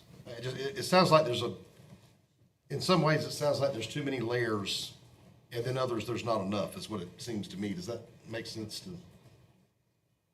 Yeah, so I mean, I haven't, here's an idea. It may be crazy, I don't know. But we have an anonymous reporting system for like bullying, for example. So if kids are getting bullied, they can go on the website, school website, and they can say, hey, I'm going to anonymously report this disciplinary infraction, okay?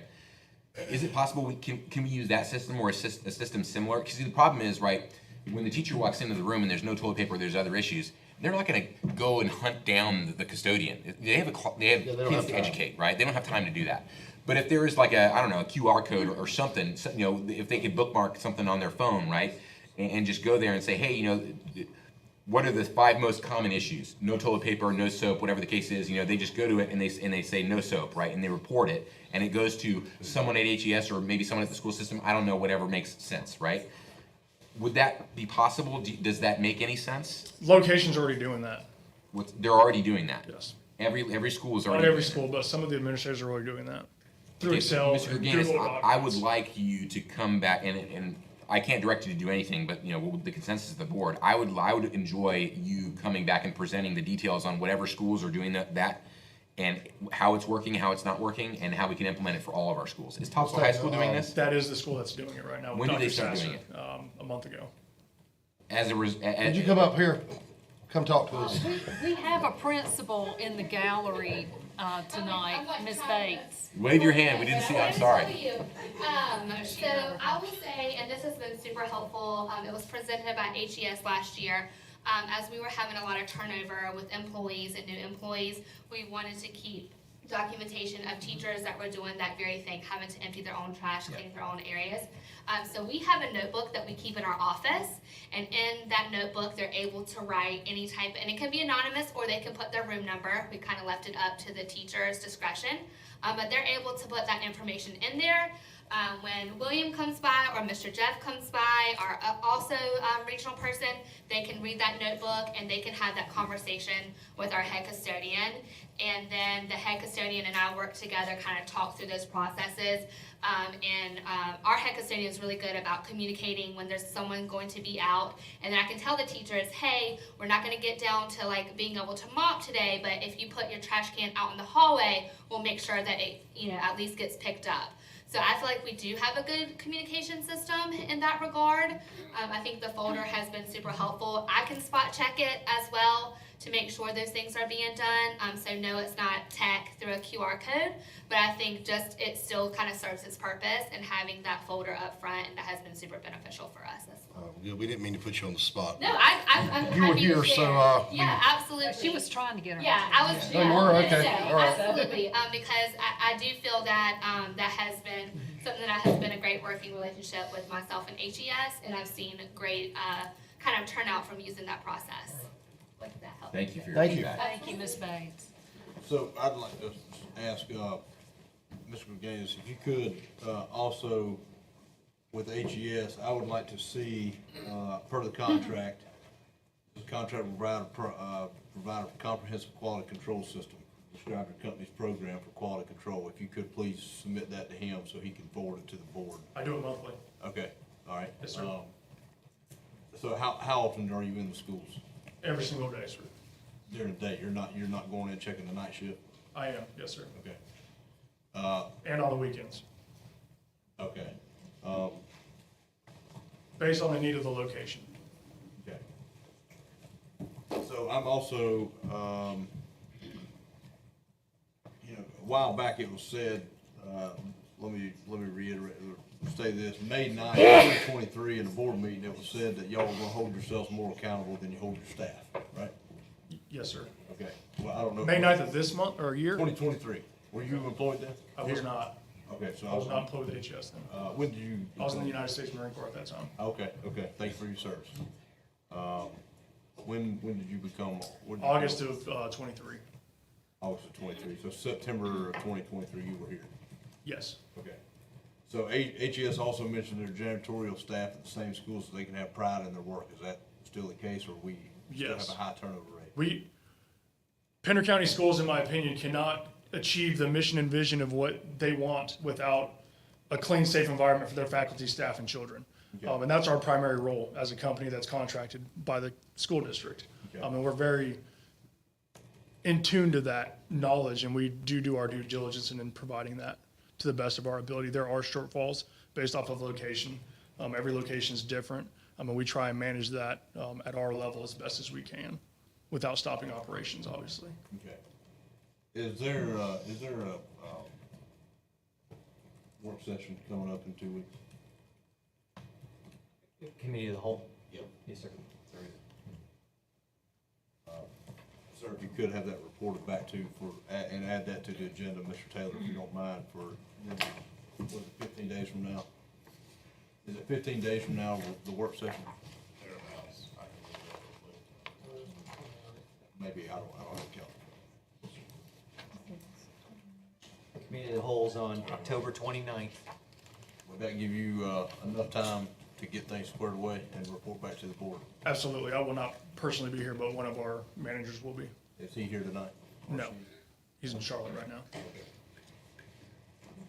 So I'm willing to re-entertain the next presentation from HES in the next work session. If it's not, I would ask the board to consider alternate means of getting a cleaning service or cutting funding of the current contract.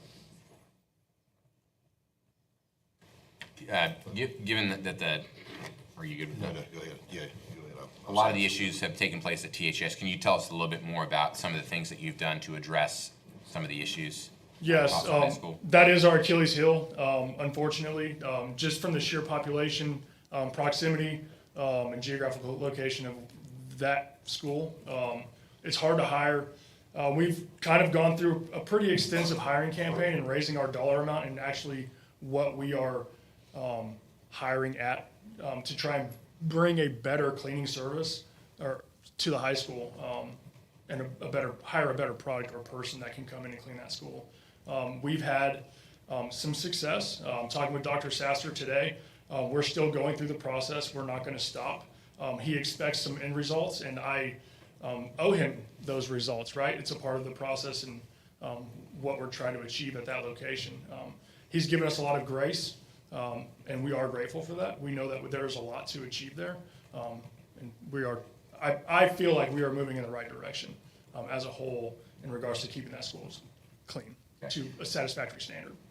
I appreciate your response. My question was, what specifically have you done to address the issues at Topsail High School? So the one thing I heard was the...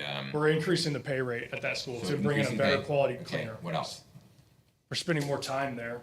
We've had a pretty extensive amount As in of... like hiring more employees or like increasing hours? Or what do you mean by you're spending more time there? So we're working there on the weekends as well as the week. And historically, we haven't been doing that. Topsail High School is very unique. It's a school that essentially doesn't sleep because of the use that school sees. It's hard to clean a building when there's people in the building, right? We can only do so much in a nighttime when there's still band, sports, X, Y, and Z. So we're going in there on Saturdays and Sundays after Renovation Church's usage and doing some extra end items in order to get it up to a standard prior to Monday morning student arrival. And that started when? 2 weeks ago. 2 weeks ago. Yes, sir. Ms. Bates, what school are you at? South Topsail Elementary School. South Topsail? Elementary. Elementary school, yes, sir. What's the population of your school? 670. 670. How many custodians do you have there? 4. You got 4. How many do you have at Topsail? I'm sorry? Excuse me, 2 of them are only part-time. Okay, how many do you have at Topsail High? Topsail High School has 10. 10 full-time? Yeah, no, they have 8 full and then 2 part. Okay, all right. It's contracted for 72 hours by the contract, which we're running more than that right now in order to keep it clean.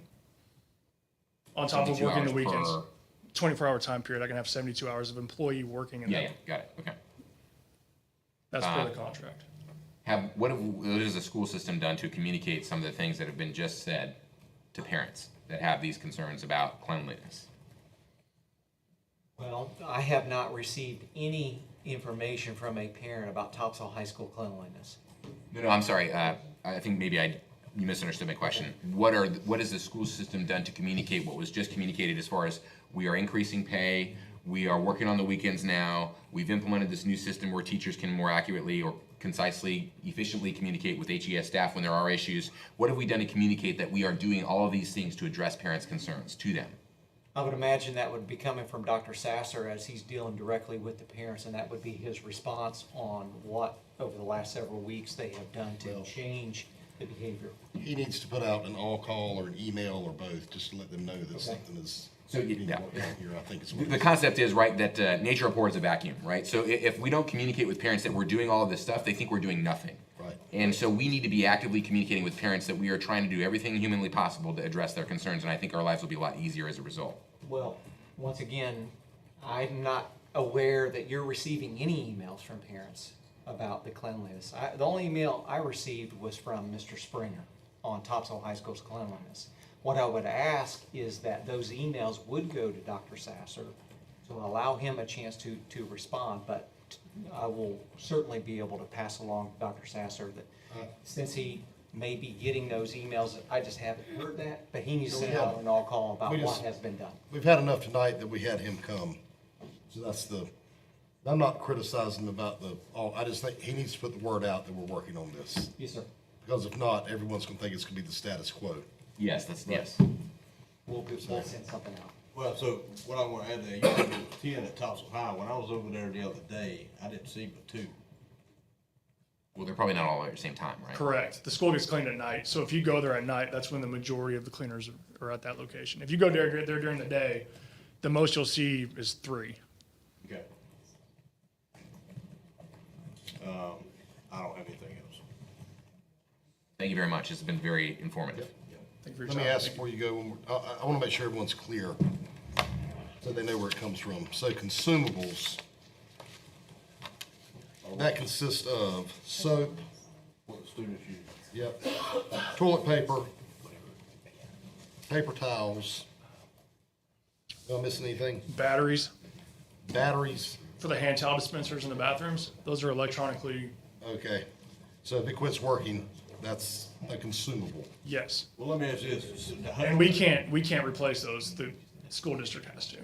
Is that on you to buy or is that on us? That's the county. Us. Okay, so with that said, are they reporting that to? Yes. Are they? Every time they reporting submit- that to The principal or whoever? Yes, every time they're submitting a work request, they're putting in a notes saying, for example, EF boys bathroom, 2 D-cell batteries, and then the deliverer will come in and they'll replace the batteries in the paper towel dispenser. Okay. We're all, just also light bulbs, ceiling tiles, all of that comes from the county.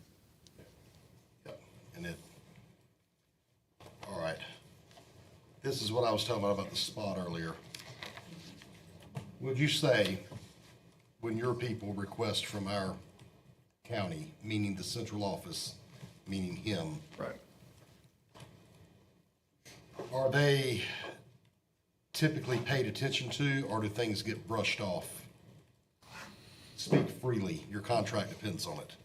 I think, so we have one deliverer. More often than not, that deliverer brings what is put on that sheet. At times, there are instances where if we request 5 boxes of small trash bags, there may be only 3 brought. See, that's what's bad. And see, right now, he has the benefit, he's new. So, but I want him to hear all this in case there's somebody that he needs to go say something to. I know there was extensive conversations with the last chief operations who did an extraordinary job at combating that last year. The student population changes, so do the consumable amounts. They have to If you change. order 5 boxes of trash bags, then you need to get 5 boxes of trash bags because you're the local school. Right. And that means that, you know what you need there. I mean, who cares if there's 2 extra boxes in the closet? You might need them sometime. Right. I mean, A perfect example is Surf City. Nichols here. Right, Surf City goes through, more often than not, I think they're averaging 60 trash bags a day just from their lunch alone. See, that's what I mean. Which is a box and a half. If we don't have that, we can't service that location, which they're doing a really good job at providing. But see, why would, if your people ordered 5 bags, why would they only receive 3? Is it because Pender County Schools slipped up and didn't have enough in our own warehouse, or? That's the kind of thing we've got to remedy. I mean, I know if we ask for it, more often than not, we get it. And if we don't, then I'll call that deliverer and say, hey, we're short, we didn't get everything, can you bring something by tomorrow? it's just, if that were to ever turn into a problem, he needs to know about it. Correct. Because, I mean, he can't see all this. Correct. Yes, sir. Your people can't do their job if they don't have the stuff to do it with. Correct, yes, sir. And I mean, you may have a teacher that decides, all right, I just threw away all the stuff in my classroom. Hey, can you give me an extra trash bag? Whatever. That, you got to allow for things. It's Yes, sir. simple. There has to be a delta, and then there has to be a stock, if you will, just to make sure that there's no. But the biggest thing we get is bathroom cleanliness. Yes, sir. And then things being out, whether it be, and sometimes out may be the battery doesn't work either. Right. That's very possible. And those are documented. I mean, it's very easy to walk into a bathroom. A perfect example, walking into Tussle High School this morning at 7 o'clock to inspect it prior to students getting there, which has become my norm for the last month. I see a blinking blue and red light. I know that dispenser's out of batteries. Now what do I do, and has there been an order put in place to make sure that that deliverer knows exactly by location that dispenser needs to have new batteries? It's just that checks and balance at location. You should understand, in the old days, before we had contractors, each school had custodians who did everything from cleaning to changing the battery, to changing light bulbs, to mowing the grass, to changing everything under the sun. Right. Pender High School at the time had 1,400 people at it, and it had about 8 or 9 custodians, including a night shift. Right. And they literally did everything at the school. And this idea of using contractors is relatively new to us anyway. I mentioned this to Mr. Garganis when we met. HES prides itself on not utilizing the scope of work, right? So we understand that. We understand that there's a contract that's guidelines. We will go out of that contract to assist Mr. P at Pender High or Dr. Sasser at Topsail High. And if it's a brick, we're going to take and put the brick back, right? We're not going to walk by and we're not running by the contract. That's kind of a gray, yep, we shake hands. There is a contract, but we are going to. That's why a lot of people don't understand where the lines of responsibility begin and end, and then this gray area. Yes, sir. So sometimes you may get blamed for things that are not your fault.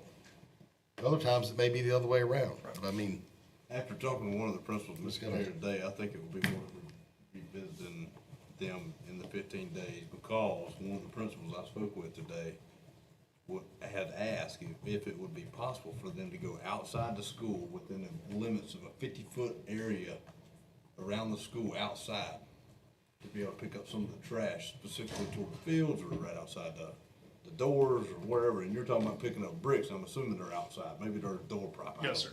But we should be having those regardless. But this is something that you may want to think about also, as well as the rest of the board here. But the principal did speak with me about this. How often do you visit the schools at nighttime? It depends. So I'm a single parent. So on the weeks I have my kids, I'm kind of restricted to their schedule. And then on the weeks I don't, I'm usually at Topsail High School cleaning, because that's kind of the fire we're trying to put at bay.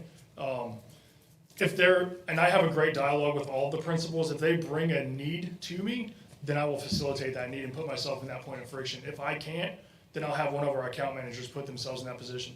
A perfect example, if Cape Fear has 4 cleaners call out because they all get COVID or the flu, my account managers are gonna put themselves in that position to go help assist in cleaning that school. So it's just based off of the needs by location. Topsail High is my priority, that and Surf City right now. So that's more often than not where I'm putting myself every night that I'm unfortunately not being a dad.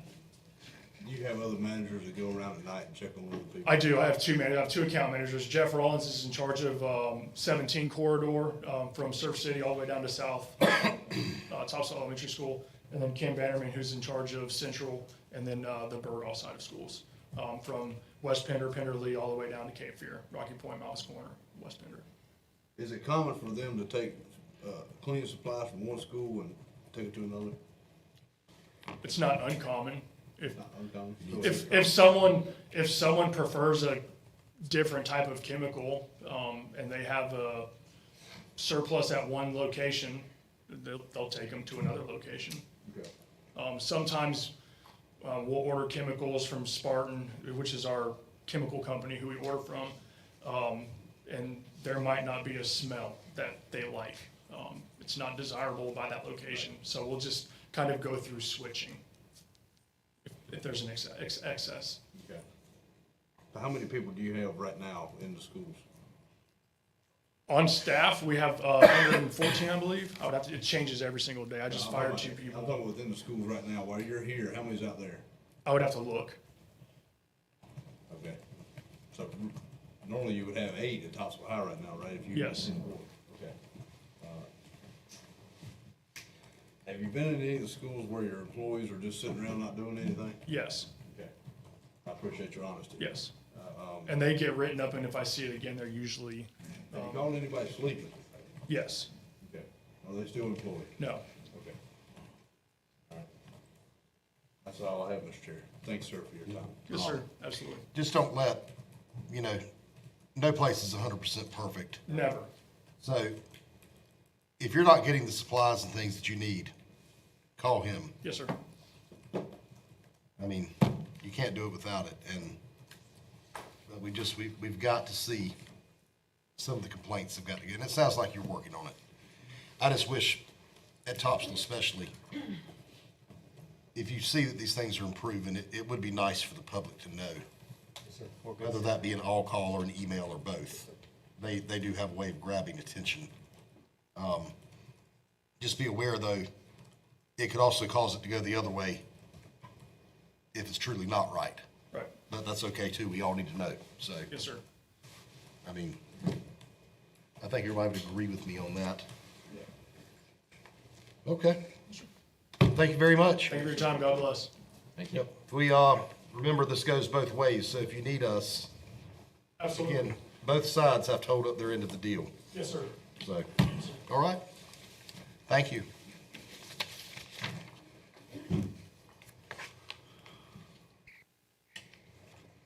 All right, 9.3 is Aramark. Anybody here from Aramark? All right.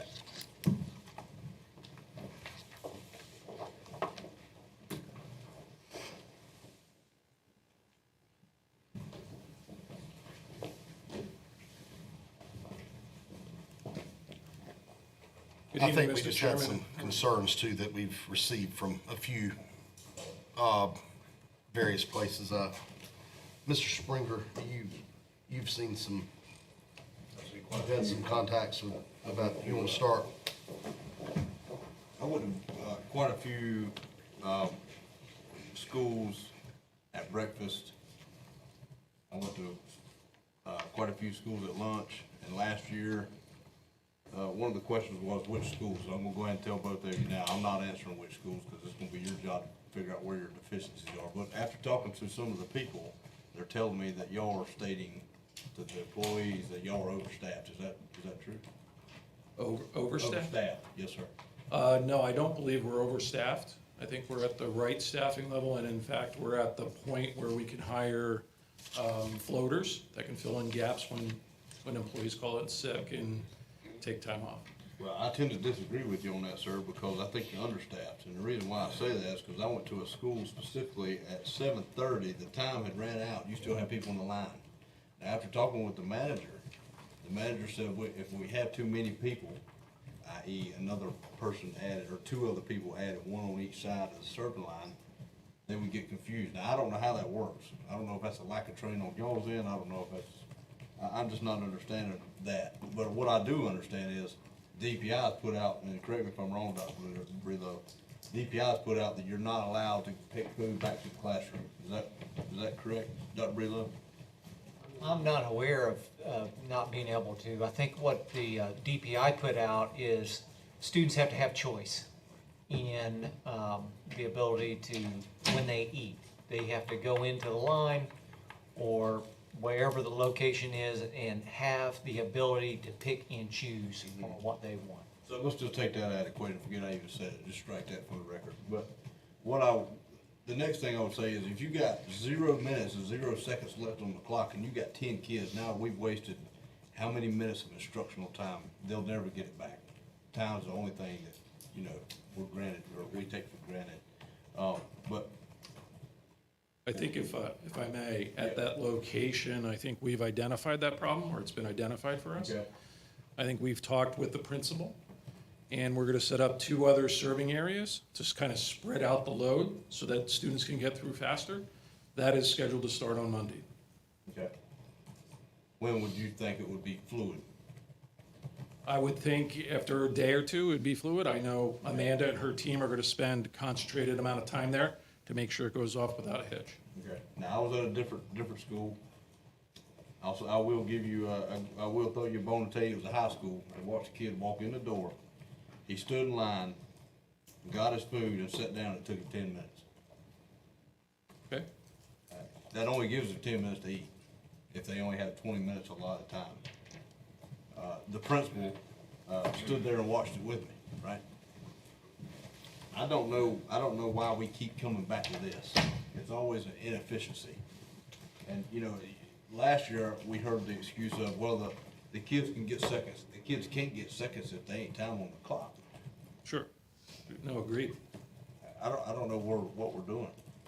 If you could tell us, I'm willing to listen. Well, again, first that I'm hearing about that, Yep. but we will take a look at the staffing levels and the efficiencies.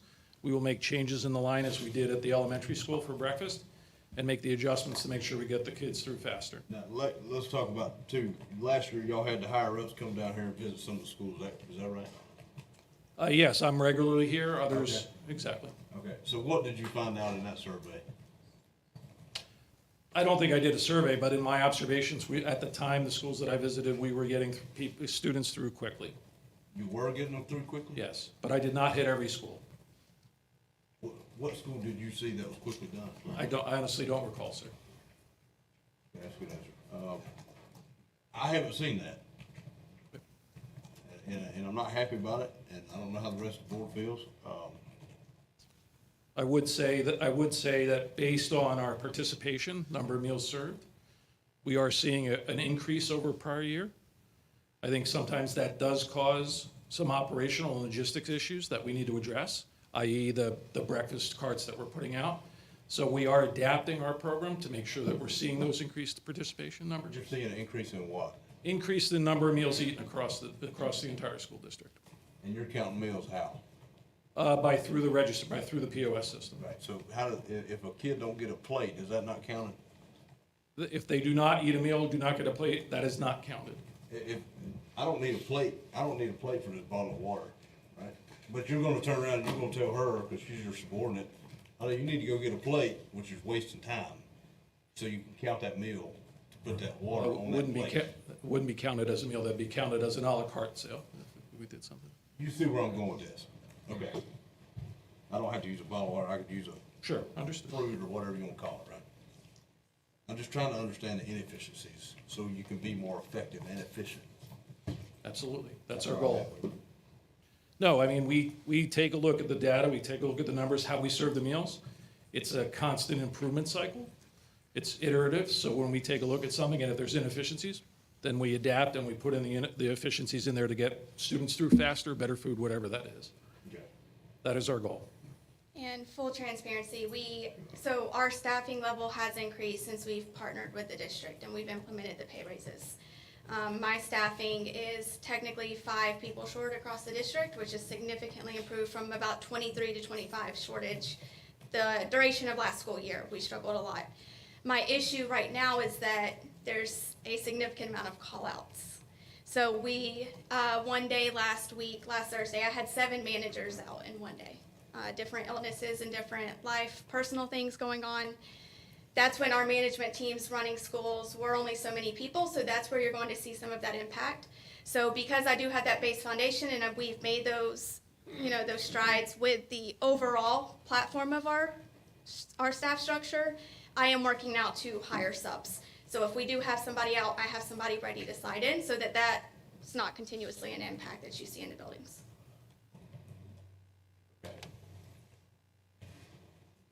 How do you measure success?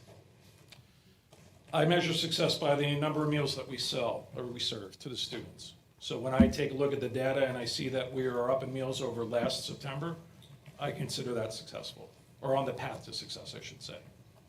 Would it be possible to, Mr. Springer, if I heard what you're saying correctly, there are children that are not eating because there's 0 time on the clock left when the lunch period is over, is that right? No, they're eating, but my hiccup is, when they get to the line, it's always been a portion problem, right? And Ms. Burns brought this up last year, these kids are getting donuts and all this other crap food, whatever.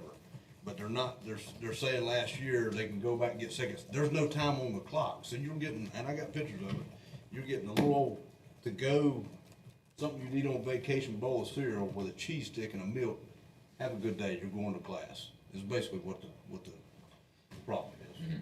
So there's no portion sizes, other than an ice cream scoop, if that's what you want to call it.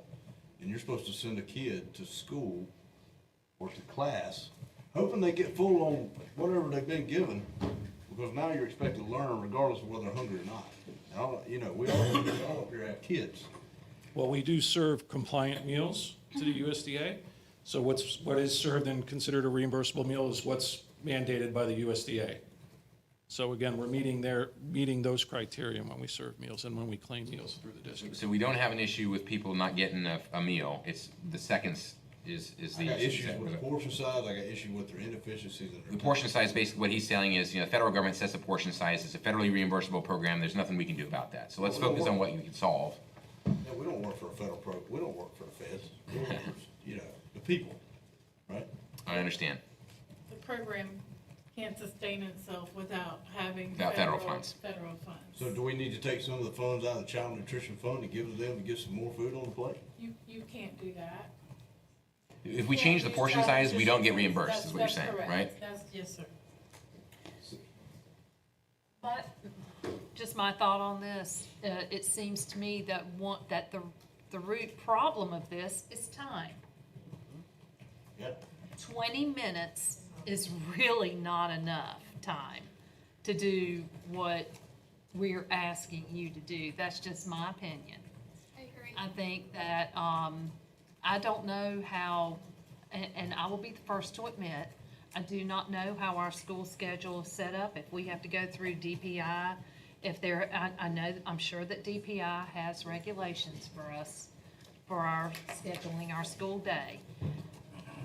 But, all I'm saying, board, is this is something that in the future, I think that we are going to have to look at, is extending the lunchtime. So, Ms. Burns, if I may, Yes, so ma'am. the one issue that we've had, that we're working on to solve, is just like some of the things that HES said. Every school is unique. Right. Their schedule is unique, the number of students eating are unique. They all, the number of serving lines, the number of point of sales.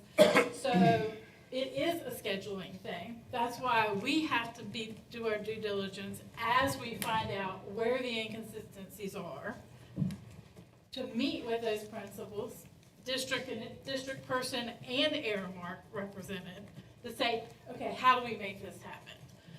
This year, I am very proud to say that we've increased all schools to CEP instead of 4, which means we do have a significant increase in children eating, which is a great problem to have. Because a child that has food is gonna be able to learn. Agreed. So I think given opportunity to address these individual schools and scheduling, we have the opportunity to bring our partners together and address them school by school. And that does take the administrator, it does take myself, it does take probably Russ in operations and Aramark coming to the table and having really honest conversations on how we adjust schedules. Well, forgive me if I'm wrong, but a student can go back and get an additional, like an apple or an orange or something like that if they haven't had enough, or No. am I There's mistaken? not enough time. Well, that's kind of what I'm leading up to, Yeah. Mr. Springer, is that if they were given a little bit more time, Right. Do they need to perhaps create- they could go up, and, I mean, So the additional fruit and vegetable items, again, DPI regulates our programs. As they say, it's something we were written up on the last audit, was that they want kids to pick out those choices and those extra items the first time they come through. So the only second trip that you should be seeing is if they want to purchase an a la carte item, something extra. So they're saying as a child comes through, and that, these are not our regulations, these are DPIs. Right. And federal programs, just like we were just talking about. They want that child to be able to pick up the extra vegetables and extra fruit on the first trip through, correct? So what that means is they would rather them decide, okay, I might want this, I might not, then throw it in the trash and waste federal and state tax money at the end of the day, is what it amounts to. Does that make sense? Well, my question. Not your fault. Do This they is need to not grab right. 2 plates? Would that count for 2 meals for one person? With the reimbursable meal guidelines, they can only choose up to 5 components. So if they go beyond 5 components, then it is then considered a la carte purchasing. So because of the nutritional guidelines and expectations, when they piece together that meal, the meals are structured and planned in a way that they meet those guidelines. I'm saying If they grab 2 plates and it's full of items, then it's going to exceed what the state considers a reimbursable meal. And therefore no reimbursement, yeah. they won't reimburse it, is that what you said? The second, whatever's past the 5 components of the meals, the additionals. what they've allotted. Okay. Okay. convoluted problem. It is. Child nutrition is difficult. I'm a finance person and trust me, I'm just like, what? I will say that I have taken all of the feedback, all of the suggestions. We do offer the hard-boiled eggs at every location for breakfast every morning. We also offer cheesy scrambled eggs and sausage links every single morning. So that's in addition to the regular served hot entree. And I have put together some pairing sheets to help the students understand what they could take with those items. So if they do get a bowl of cereal and they want sausage links, they can pair those items because that's the grain with an MMA, kind of getting into regulation stuff. But I do have things in place so that they are getting those additional protein items. I can say that at the building you're talking about, we have continuously had to up it because they are loving the eggs and the sausage links. But we are going to be implementing 3 different service lines, 3 completely different areas in that building. So I am taking the feedback, I am hearing everybody's suggestions and what they're looking for. I am implementing it. Sometimes it's a little bit slower of a rollout than I think we all want to see, but we have to secure the items with Cisco. We have to make sure that they're stocking the correct amount when I do things like this. So it takes time to kind of get everything into place to make sure that it's successful. But I am hearing everything and I do take action. Yeah, so let's talk about that if you don't mind. How about the order? Are the cafeteria staff sending you an order and then you cut what you don't think they need? I review their orders. I don't cut what I don't think they need. When I'm reviewing their orders, I look at their planning and their forecasting and the average number of meals that they're serving. Sometimes there's typos. So if they try to order something and they hit a 1.6 when they're king, obviously 16 cases of sausage links is excessive for any location. So there are times that I remove things, but they are always made aware of it and we always have that conversation before it's finalized. We utilize a computerized food production system, which takes into account the current inventory you have, and as well as the usage that typically happens when you serve that item, an acceptability factor, if you will. So again, that's the information that Amanda has, so she can kind of corroborate that with what each school's ordering.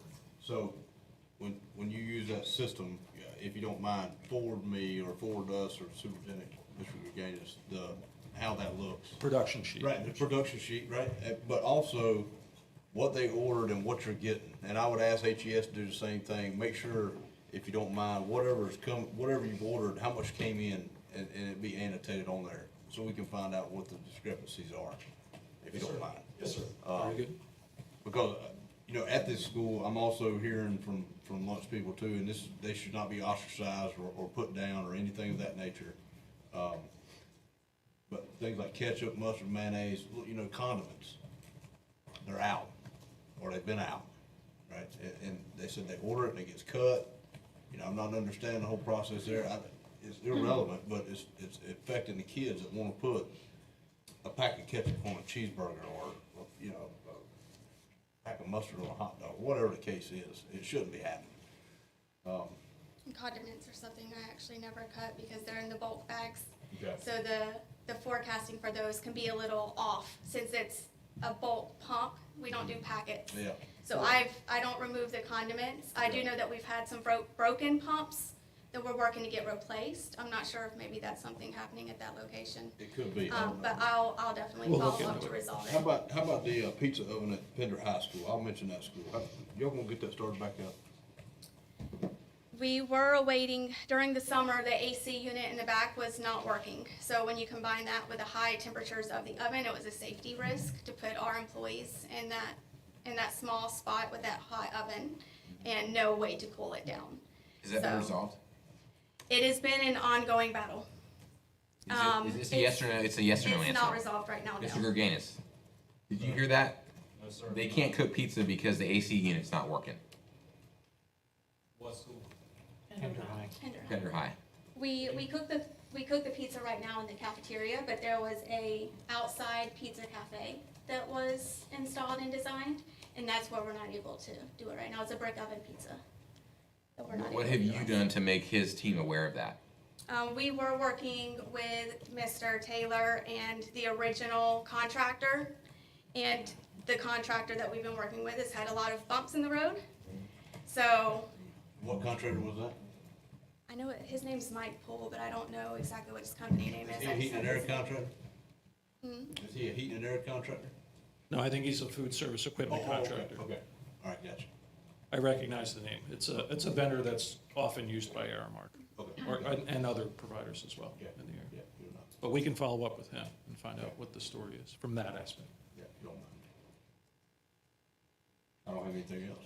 You mentioned something about, so I thought I heard that you said that the school district gave you additional funding and that it helped you with your staffing issues, and that was kind of glossed over. Can you tell us what happened there? Do you want to speak to that from your perspective, or? So we brought this up, last year, that the state employees are required to be paid minimum of $15 an hour. Aramark does not have to do that, so we had some employees, a few that are still ours, that are getting that pay, and others, theirs, that were not, so they could make more money at McDonald's or the local store than what their earnings were, what they were paying. So we agreed to contribute $1.50 As far as this down. per hour for their employees out of the child nutrition funds to help with that issue. Got it. Thank you very much. Follow-up question for me would be, why aren't we doing that with bus drivers? But that's not a question for the people that are in front of us right now.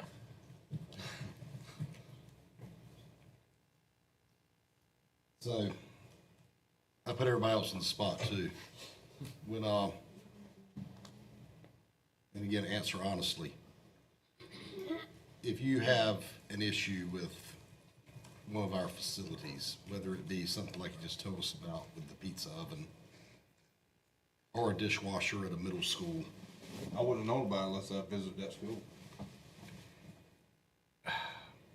Remember, if you make them aware that, hey, we need this, and they don't do anything about it, we need to know. Because it makes everybody look bad. And again, we have a new man here, so I can pick on him a little bit with this. So don't take this stuff personally is what I'm saying. But these kids It's not love on that you big yet. oven.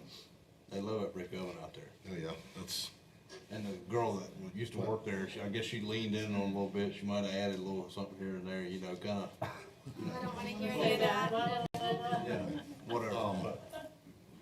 Love, she added love. That's right. but would you say that our people, if you have a problem, do you find that it takes a long time to get, because I know our equipment's funny. Some of it we own, some of it y'all have bought, so it's a crazy convoluted mess really. But when you need our maintenance people, are they available? That's what I'm trying to ask you. I would say 9 times out of 10, yes, sir. Okay. And can I add something to that? Yes. I'm very happy to say that child nutrition has excess capital that they need to spend. So we are looking at posting a position for a child nutrition maintenance person that goes around and handles that, paid by the enterprise fund. Yeah, because our maintenance people now are having to deal with everything, whether it be something in this building to something in one of your kitchens to all of the above. And it's what, 35, 45, 50 work orders a day? Is that, can y'all tell me, is that about right? A lot? Yes, a lot. Okay. We just, what I'm trying to do is promote fairness, because sometimes you may get screamed at over something that's really not your fault. Same thing with HES. It was the same type of scenario.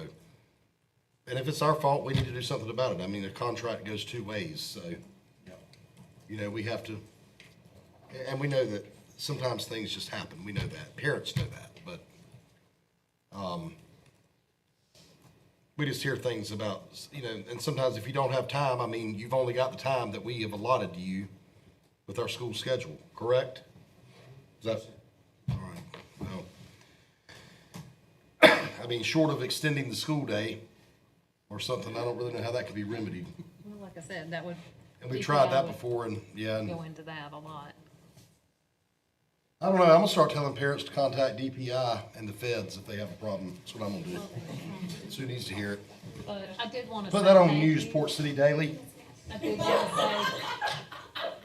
did want to say thank you very much for the addition of protein at breakfast. I think that's gonna serve our students. It's one of the biggest complaints I heard of from teachers, so I do appreciate you guys getting ahead of that and doing it. We're here to help you. Yeah. Yes, sir. So do y'all have a list you wanna provide to the board about what y'all need? As far as equipment, Yeah. we've compiled one already that the district has. Okay.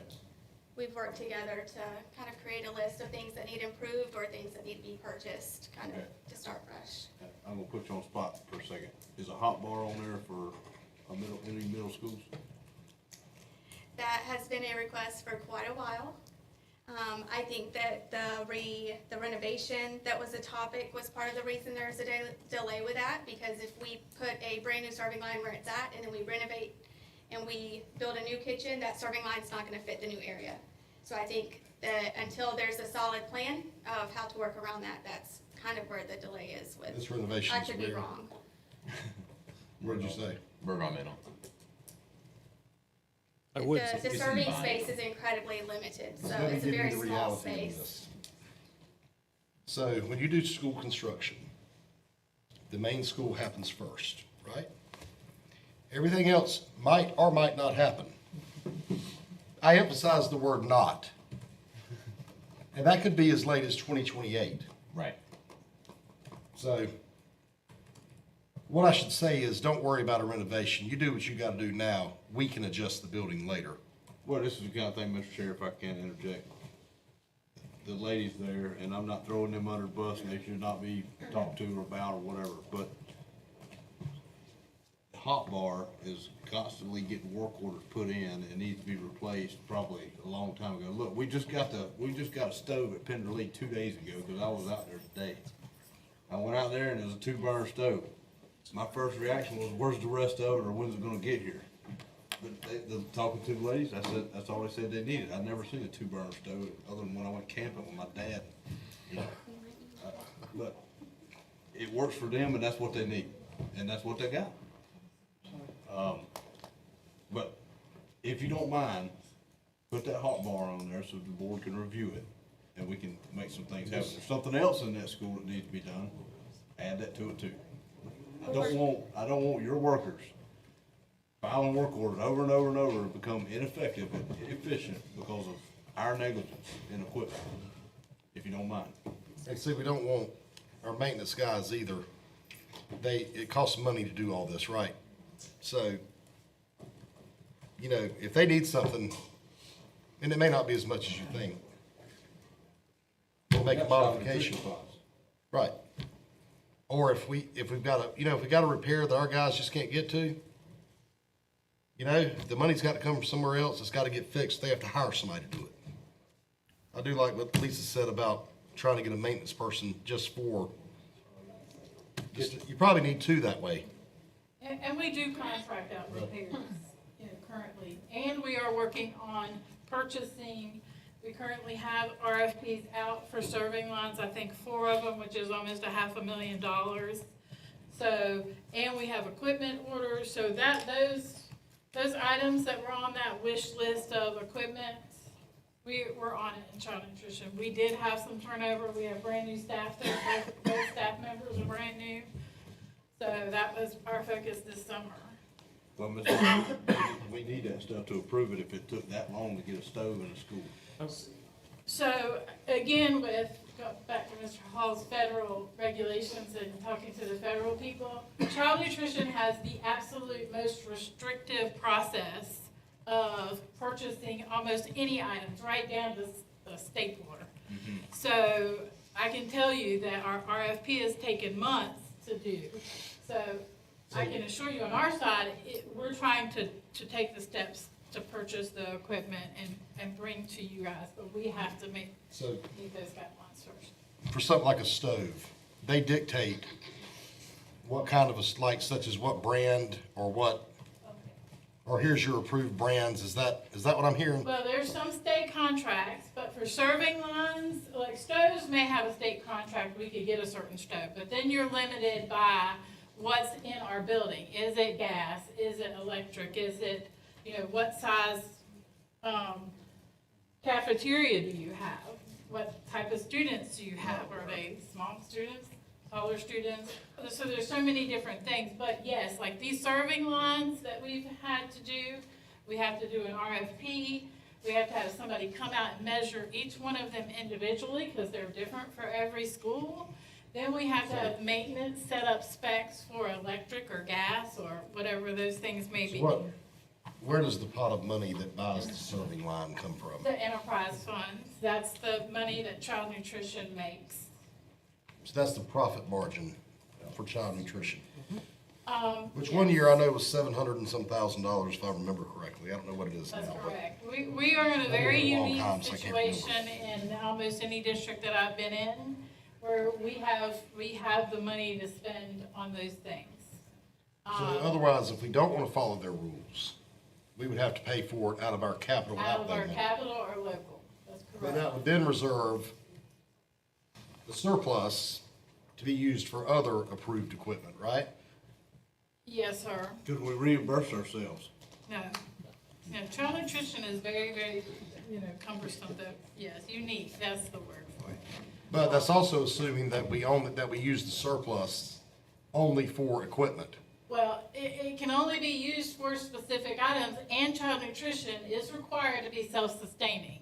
So, whatever it is, how much money we use or don't use, at the end of the day, if we're not profitable, the district has to pick up the tab. So that's how these other counties that run at a loss.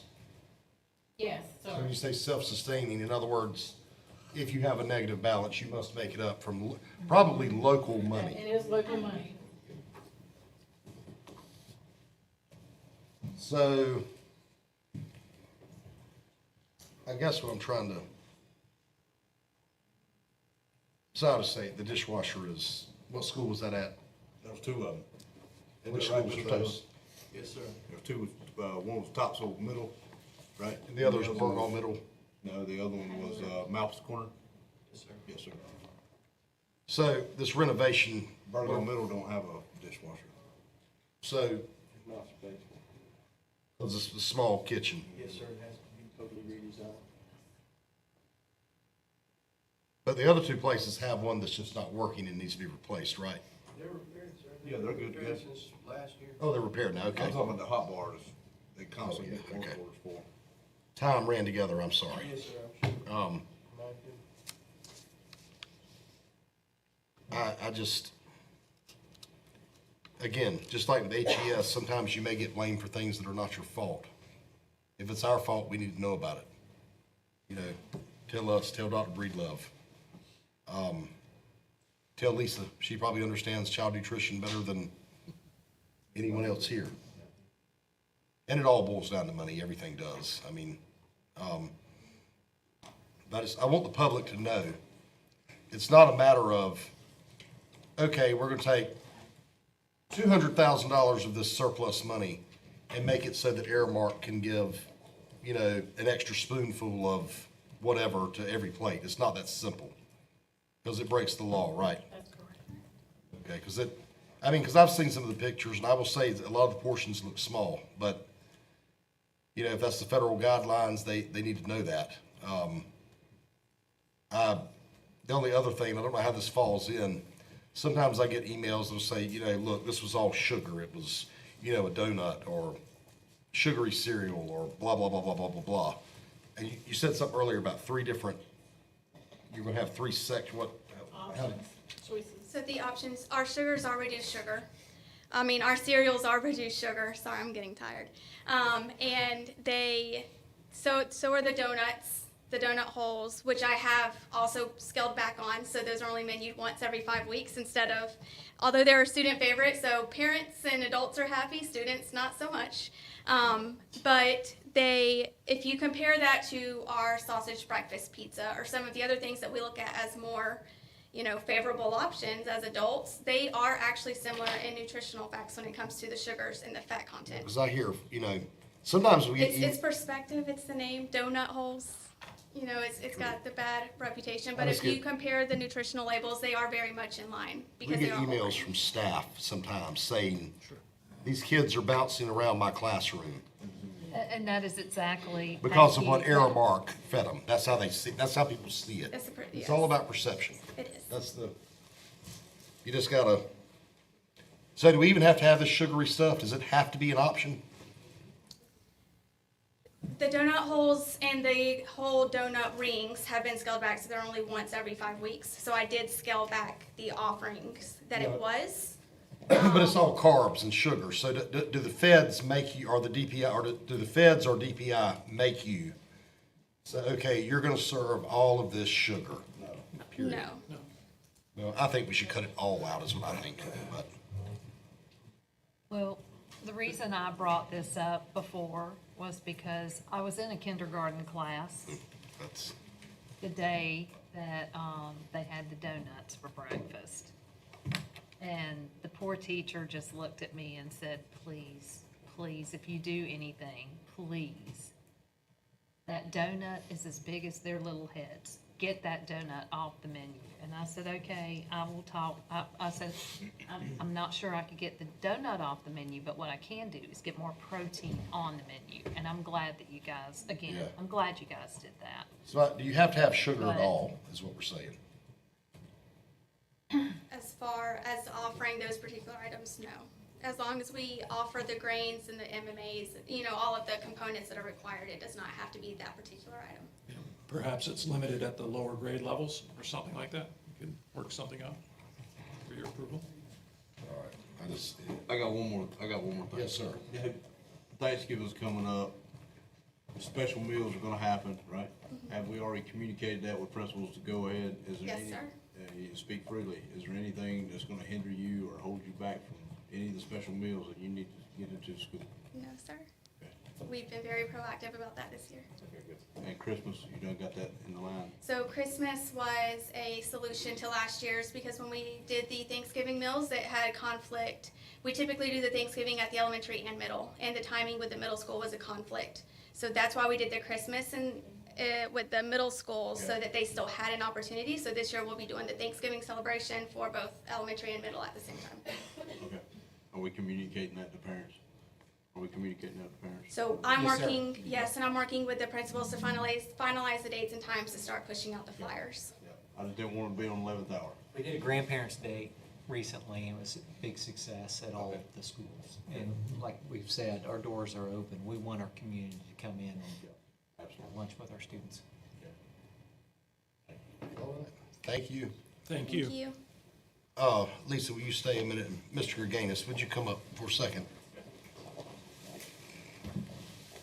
What can we do to help y'all figure out what to do about getting someone to help keep the kitchen equipment up and take some work orders off of your standard work people?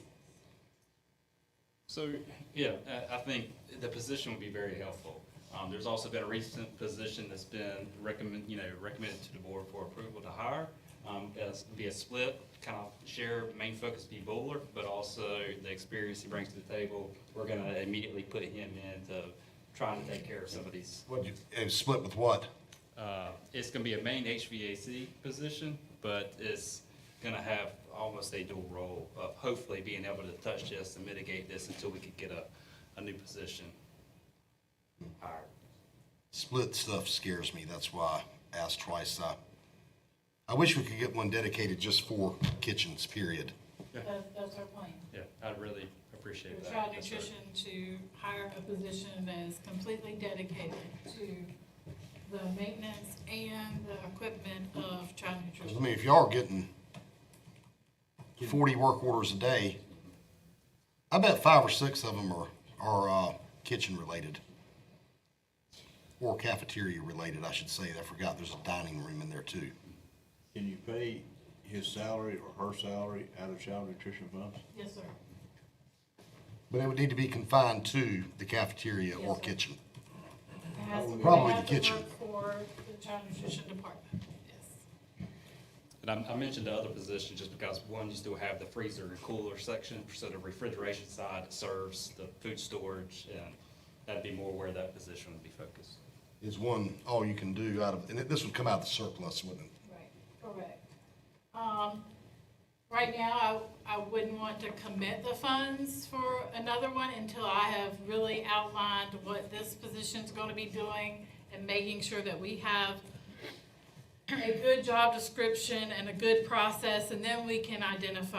I always like to, I still come back to money at the end of the day, is start small and then finish big. I'm worried about the sharing part because I don't want someone to say later, okay, well, part of this guy's salary is, or whoever is paid off of child nutrition funds, but yet, you were over here working on this air conditioner in, this classroom building or some, that's why I say a dedicated person. Yeah, the person that I'm speaking of, the position that I'm speaking of is a complete dedicated child nutrition. Would not have any operations other than just kind of discussing with them how the electrical's set up or what kind of equipment can go in there, any of that stuff. So this person would be dedicated just to child nutrition.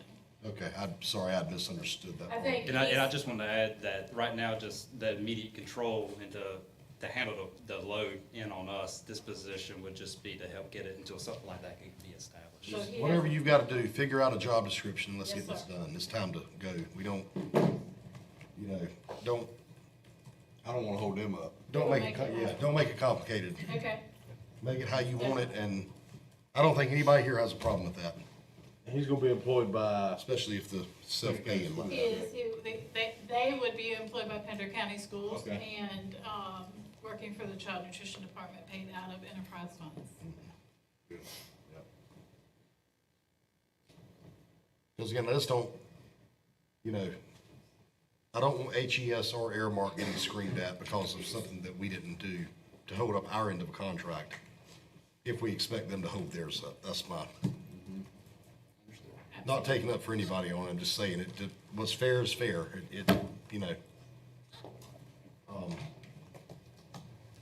I don't know if y'all could get that and try to poach somebody from some service company or something to.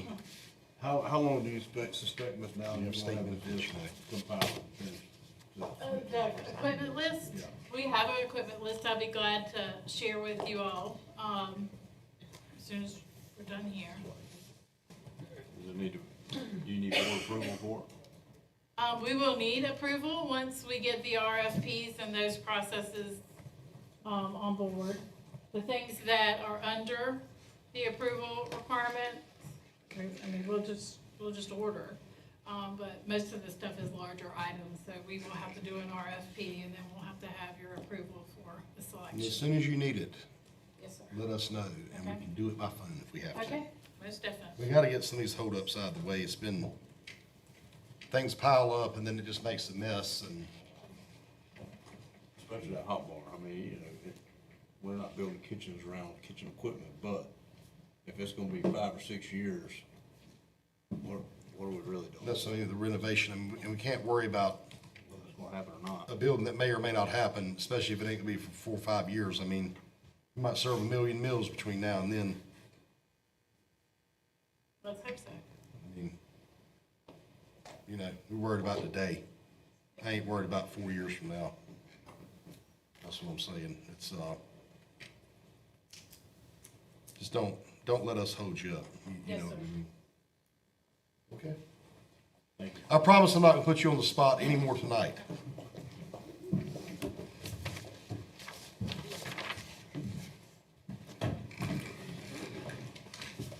All right. Second read of policy 3210. Thank you, Board. You have in front of you in your packet a second read of policy 3210. It's a summary of the points that remove school level and district level review teams, from the process of parent objection to instructional materials. First read was in September. Second read is currently tonight, and it is at the board's pleasure for a recommendation. So is this the final read? Final read. Unless you want it brought back for changes, of course. For whatever reason you would want to bring it back for next time. I'll just make a brief comment. Ms. Whiteside made some comments that parents and teachers are being cut out of the process, and I'm not sure if she's read this revision of the policy, but it explicitly requires that parent and teachers are included in the process. So I just want to dispel any misunderstandings about that. Essentially, instead of just having several committees, we have one report that's written by the school district, its teachers, whatever, staff that are currently on the committees can share whatever feedback they want to share about a given title, why it should be included in the collection. The parent that's challenging the materials can provide whatever feedback they feel is relevant to why it shouldn't. And then the board considers all that information and makes a decision to be applied uniformly across the school district. So that's the only comment that I have. Would you like for me to read that section in the red part? That was Sure, changed? if you've got it right in front of you, sure. Yeah. Sure. So I think you're talking about section B. Mm-hmm. Okay. Yes, sir. The principal or designee shall review, forward any such request to the superintendent within 3 business days. Superintendent shall forward any such request to the Board of Education within an additional 10 business days with the following information: a form completed by the parent objecting to the materials, and a 1-page summary of the parent from the parent explaining why the materials are objectionable, and a report by the superintendent or designee containing the following: a 1-page summary of the school's justification for originally purchasing the materials, and a list of all other schools having the same materials in collection, and a recommendation for whether the materials should be kept in the collection or donated to the public library system, supplemented by a justification for that recommendation.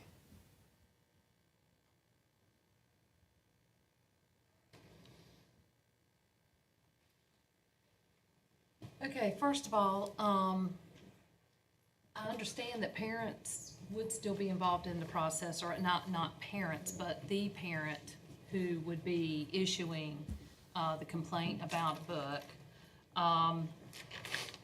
But it would cut out the parent volunteer who is sitting on those 2 the parent volunteers who would be sitting on those committees.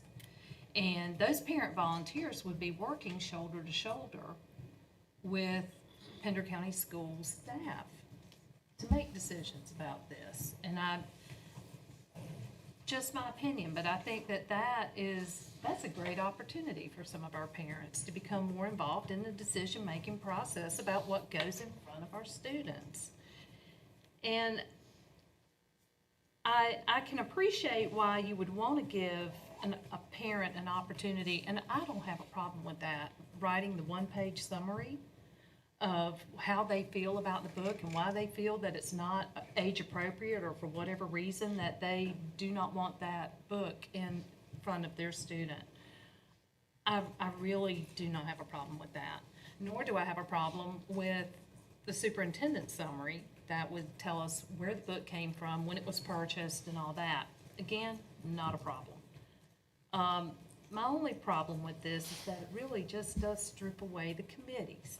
And I have always held that the committees, I feel, are a great way for parents to get involved and to have a voice in what we're doing here.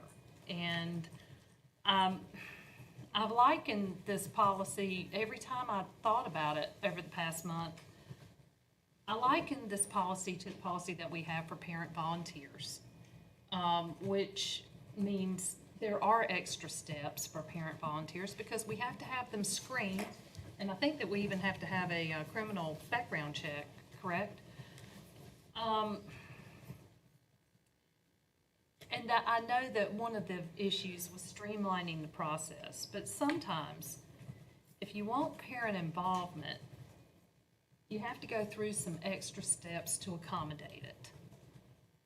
And I felt that having the committees were those extra steps that did accommodate it. So I will leave it at that. So my revisions don't eliminate any parents from the process. It just simply says that the superintendent will designate whomever he feels is appropriate to prepare the school system's position on why the book should be kept. If the school system doesn't want to keep the book, then the book's, then the school system agrees with the parent and there's no controversy.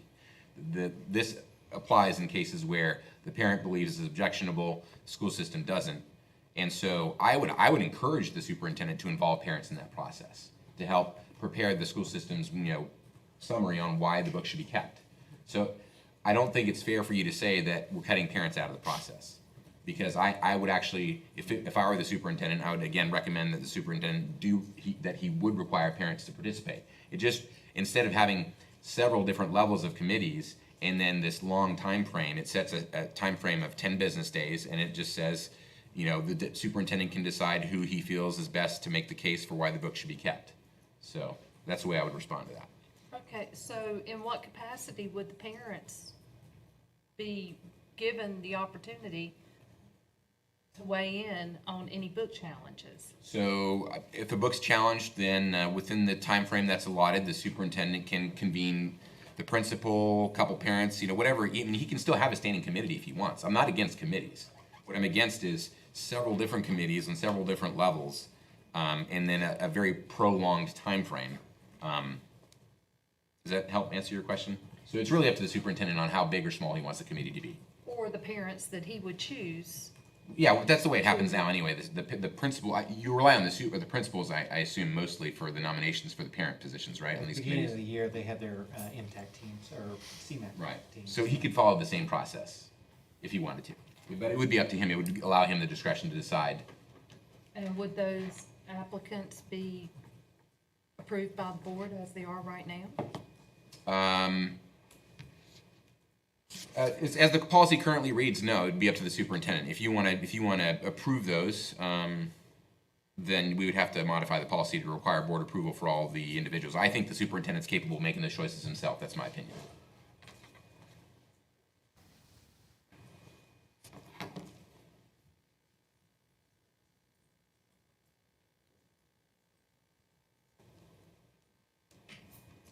And I understand that, I understand that we disagree, and that's okay. So I'll make a motion to approve as presented. Second. All right, Mr. Cordero has made a motion. Mr. Springer has seconded. All in favor, say aye. Aye. Any opposed? No. All right, 2-1, motion passes. The second policy for second read is policy 3620. Extracurricular activities, student organizations. It removes the ability for male student athletes to participate in sports designated as female sports. First read was September. Second read is October 24th, again at the board's pleasure. One recommendation or one thought by staff is under section B, again, a student's sex shall be recognized based solely on the student's chromosomal structure and anatomy at birth as documented on the birth certificate. We went back and read through the general statute, and it says sex shall be, it's the difference between the chromosomal sex and the person's reproductive biology, the terminology of it. So you're saying the state law says reproductive biology, and then this policy says chromosomal structure? Correct. Okay. Yeah. So that would be the only recommendation from staff, just so it reads the same way Sure. as the statute.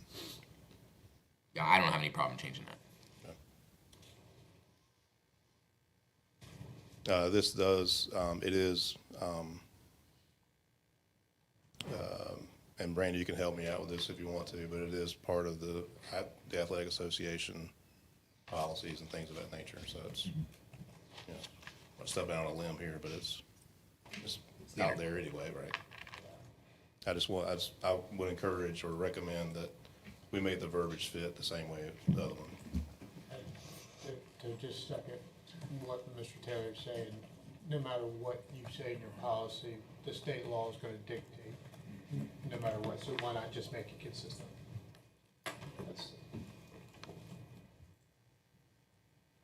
I make a motion to approve to end with the caveat we substitute chromosomal structure for reproductive biology and/or is otherwise needed to be consistent with state law. All right, Mr. Cordero has made a motion. Do we have a second? Second. Mr. Springer has made a second. All in favor, say aye. Aye. That is unanimous. Thank you. Thank you, guys. And item 9.6 was, we have already covered. So now we're down to comments from board members. Start, and Mr. Cordero, you'd like to start? I just reiterate that getting the audit done on time is excellent. So thank you very much for your hard work, Ms. Nallen and your team. That's all I have, sir. And Mr. Springer. Yeah, we hadn't touched on this in a little while, but the lawns across the school district look a whole lot better than what they did last year, so I appreciate the efforts in that. A lot of good things going on in the schools. Mr. Herring, I went and visited him, got that mom, some sports games, been to those. A lot of good things going on there, and, Mr. Chair, that's all I have. All right, Ms. Burns. Again, I wanted to thank Ms. Nallen and her team of very hard-working people over at our central office. Not only did you come through your audit really well, but also, and I'm gonna reiterate this again, you took the ESSER's funds that a lot of districts had problems with, and you kept a real very firm thumb on those ESSER's funds, and you made sure that we didn't go over what we were allotted. I thank you for all your hard work. All right, Mr. McPherson. Really quickly, Board, I have the privilege of working with school districts across the state. It's one of the joys of my job. I would ask this community to prayerfully keep the folks in Western North Carolina in your thoughts and prayers. They're severely impacted right now. This community, more than anyone else, understands what it's like to have your lives impacted and turned upside down by hurricanes. So that is the only request I have for the board and the school community is keep those folks in your thoughts and prayers as they are trying to put their lives back together. All right, thank you. And I should say thank you to our school system and many others who took up, and Dr. Breedlove, you might be able to tell us more about this in your comments. We had donation collections going on and basically had to cut it off early because it was overwhelmed. Yes. Might suggest that maybe in a few weeks when things have settled a little bit, maybe we should do it again. And probably for different items that they got overlooked on, is probably a good way to put it. Yeah, But winter items are coming up. Yes. So, sweaters, these people, they're not gonna have water, they're not gonna have electricity maybe for months, and it's gonna get cold soon. I'd like to see our system do something like that again, because we see a lot of people that want to help, so. No.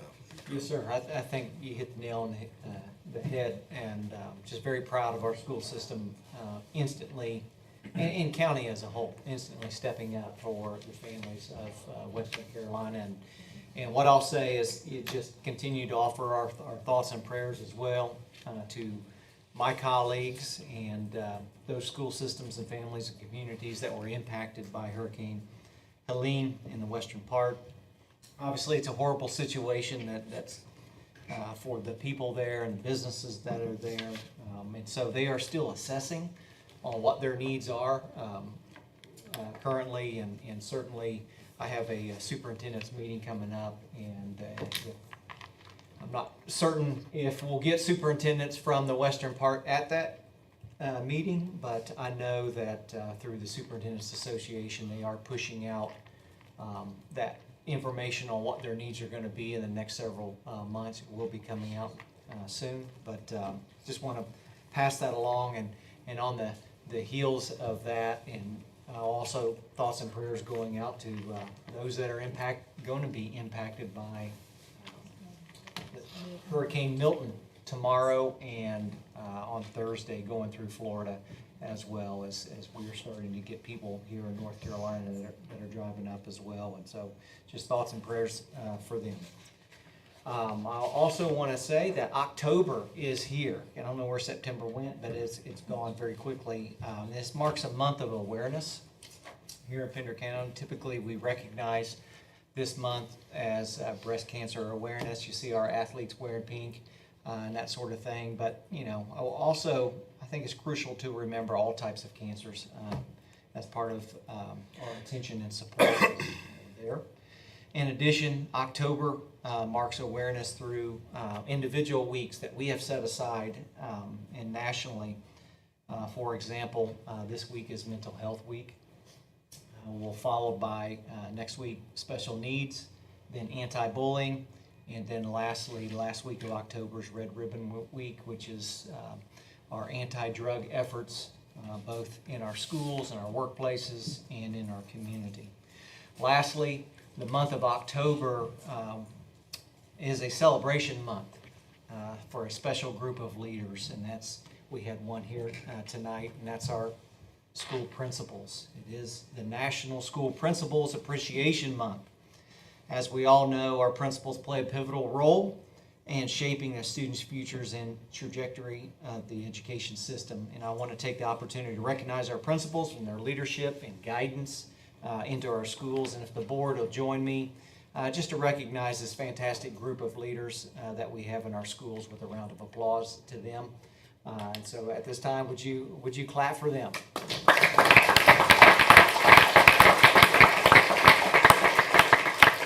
So I know they work extremely hard, as well as everyone in our schools, but wanted to give a shout out to them.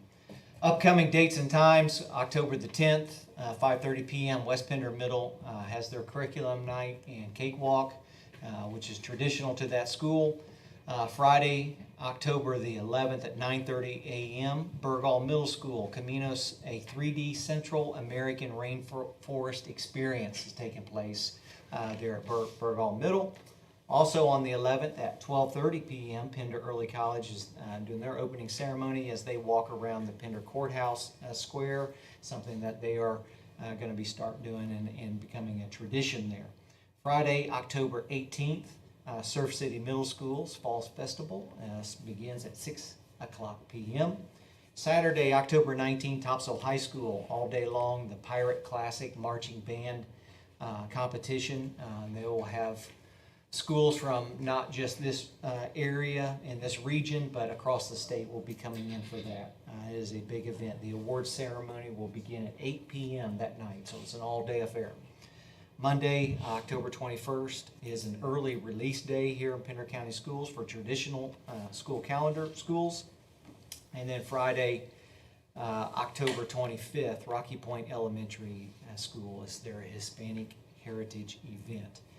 Our upcoming board meetings, as we mentioned earlier tonight, at 9:30 a.m. on October 29th is our Committee of the Whole, and then on the next board meeting will be on November the 12th at 6 p.m. Right here at the HRC. Board members, this concludes the superintendent's report. Thank you. All right, thank you. So we have closed session. You want to make a motion for that? I move that the board enter into closed session, subject to advice from the attorney pursuant to NC General Statute 143-318.11A1 and A6 to prevent the disclosure of confidential personnel information under GS 115C-319 and to consider matters relating to personnel matters. The board will also enter into closed session pursuant to General Statute 143-318.11A3 to consult with the board's attorney in order to preserve the attorney-client privilege. All right, Ms. Burns has made a motion. Do we have a second? Mr. Springer has made a second. All in favor say aye. Aye. That is unanimous.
All right, we are back in open session.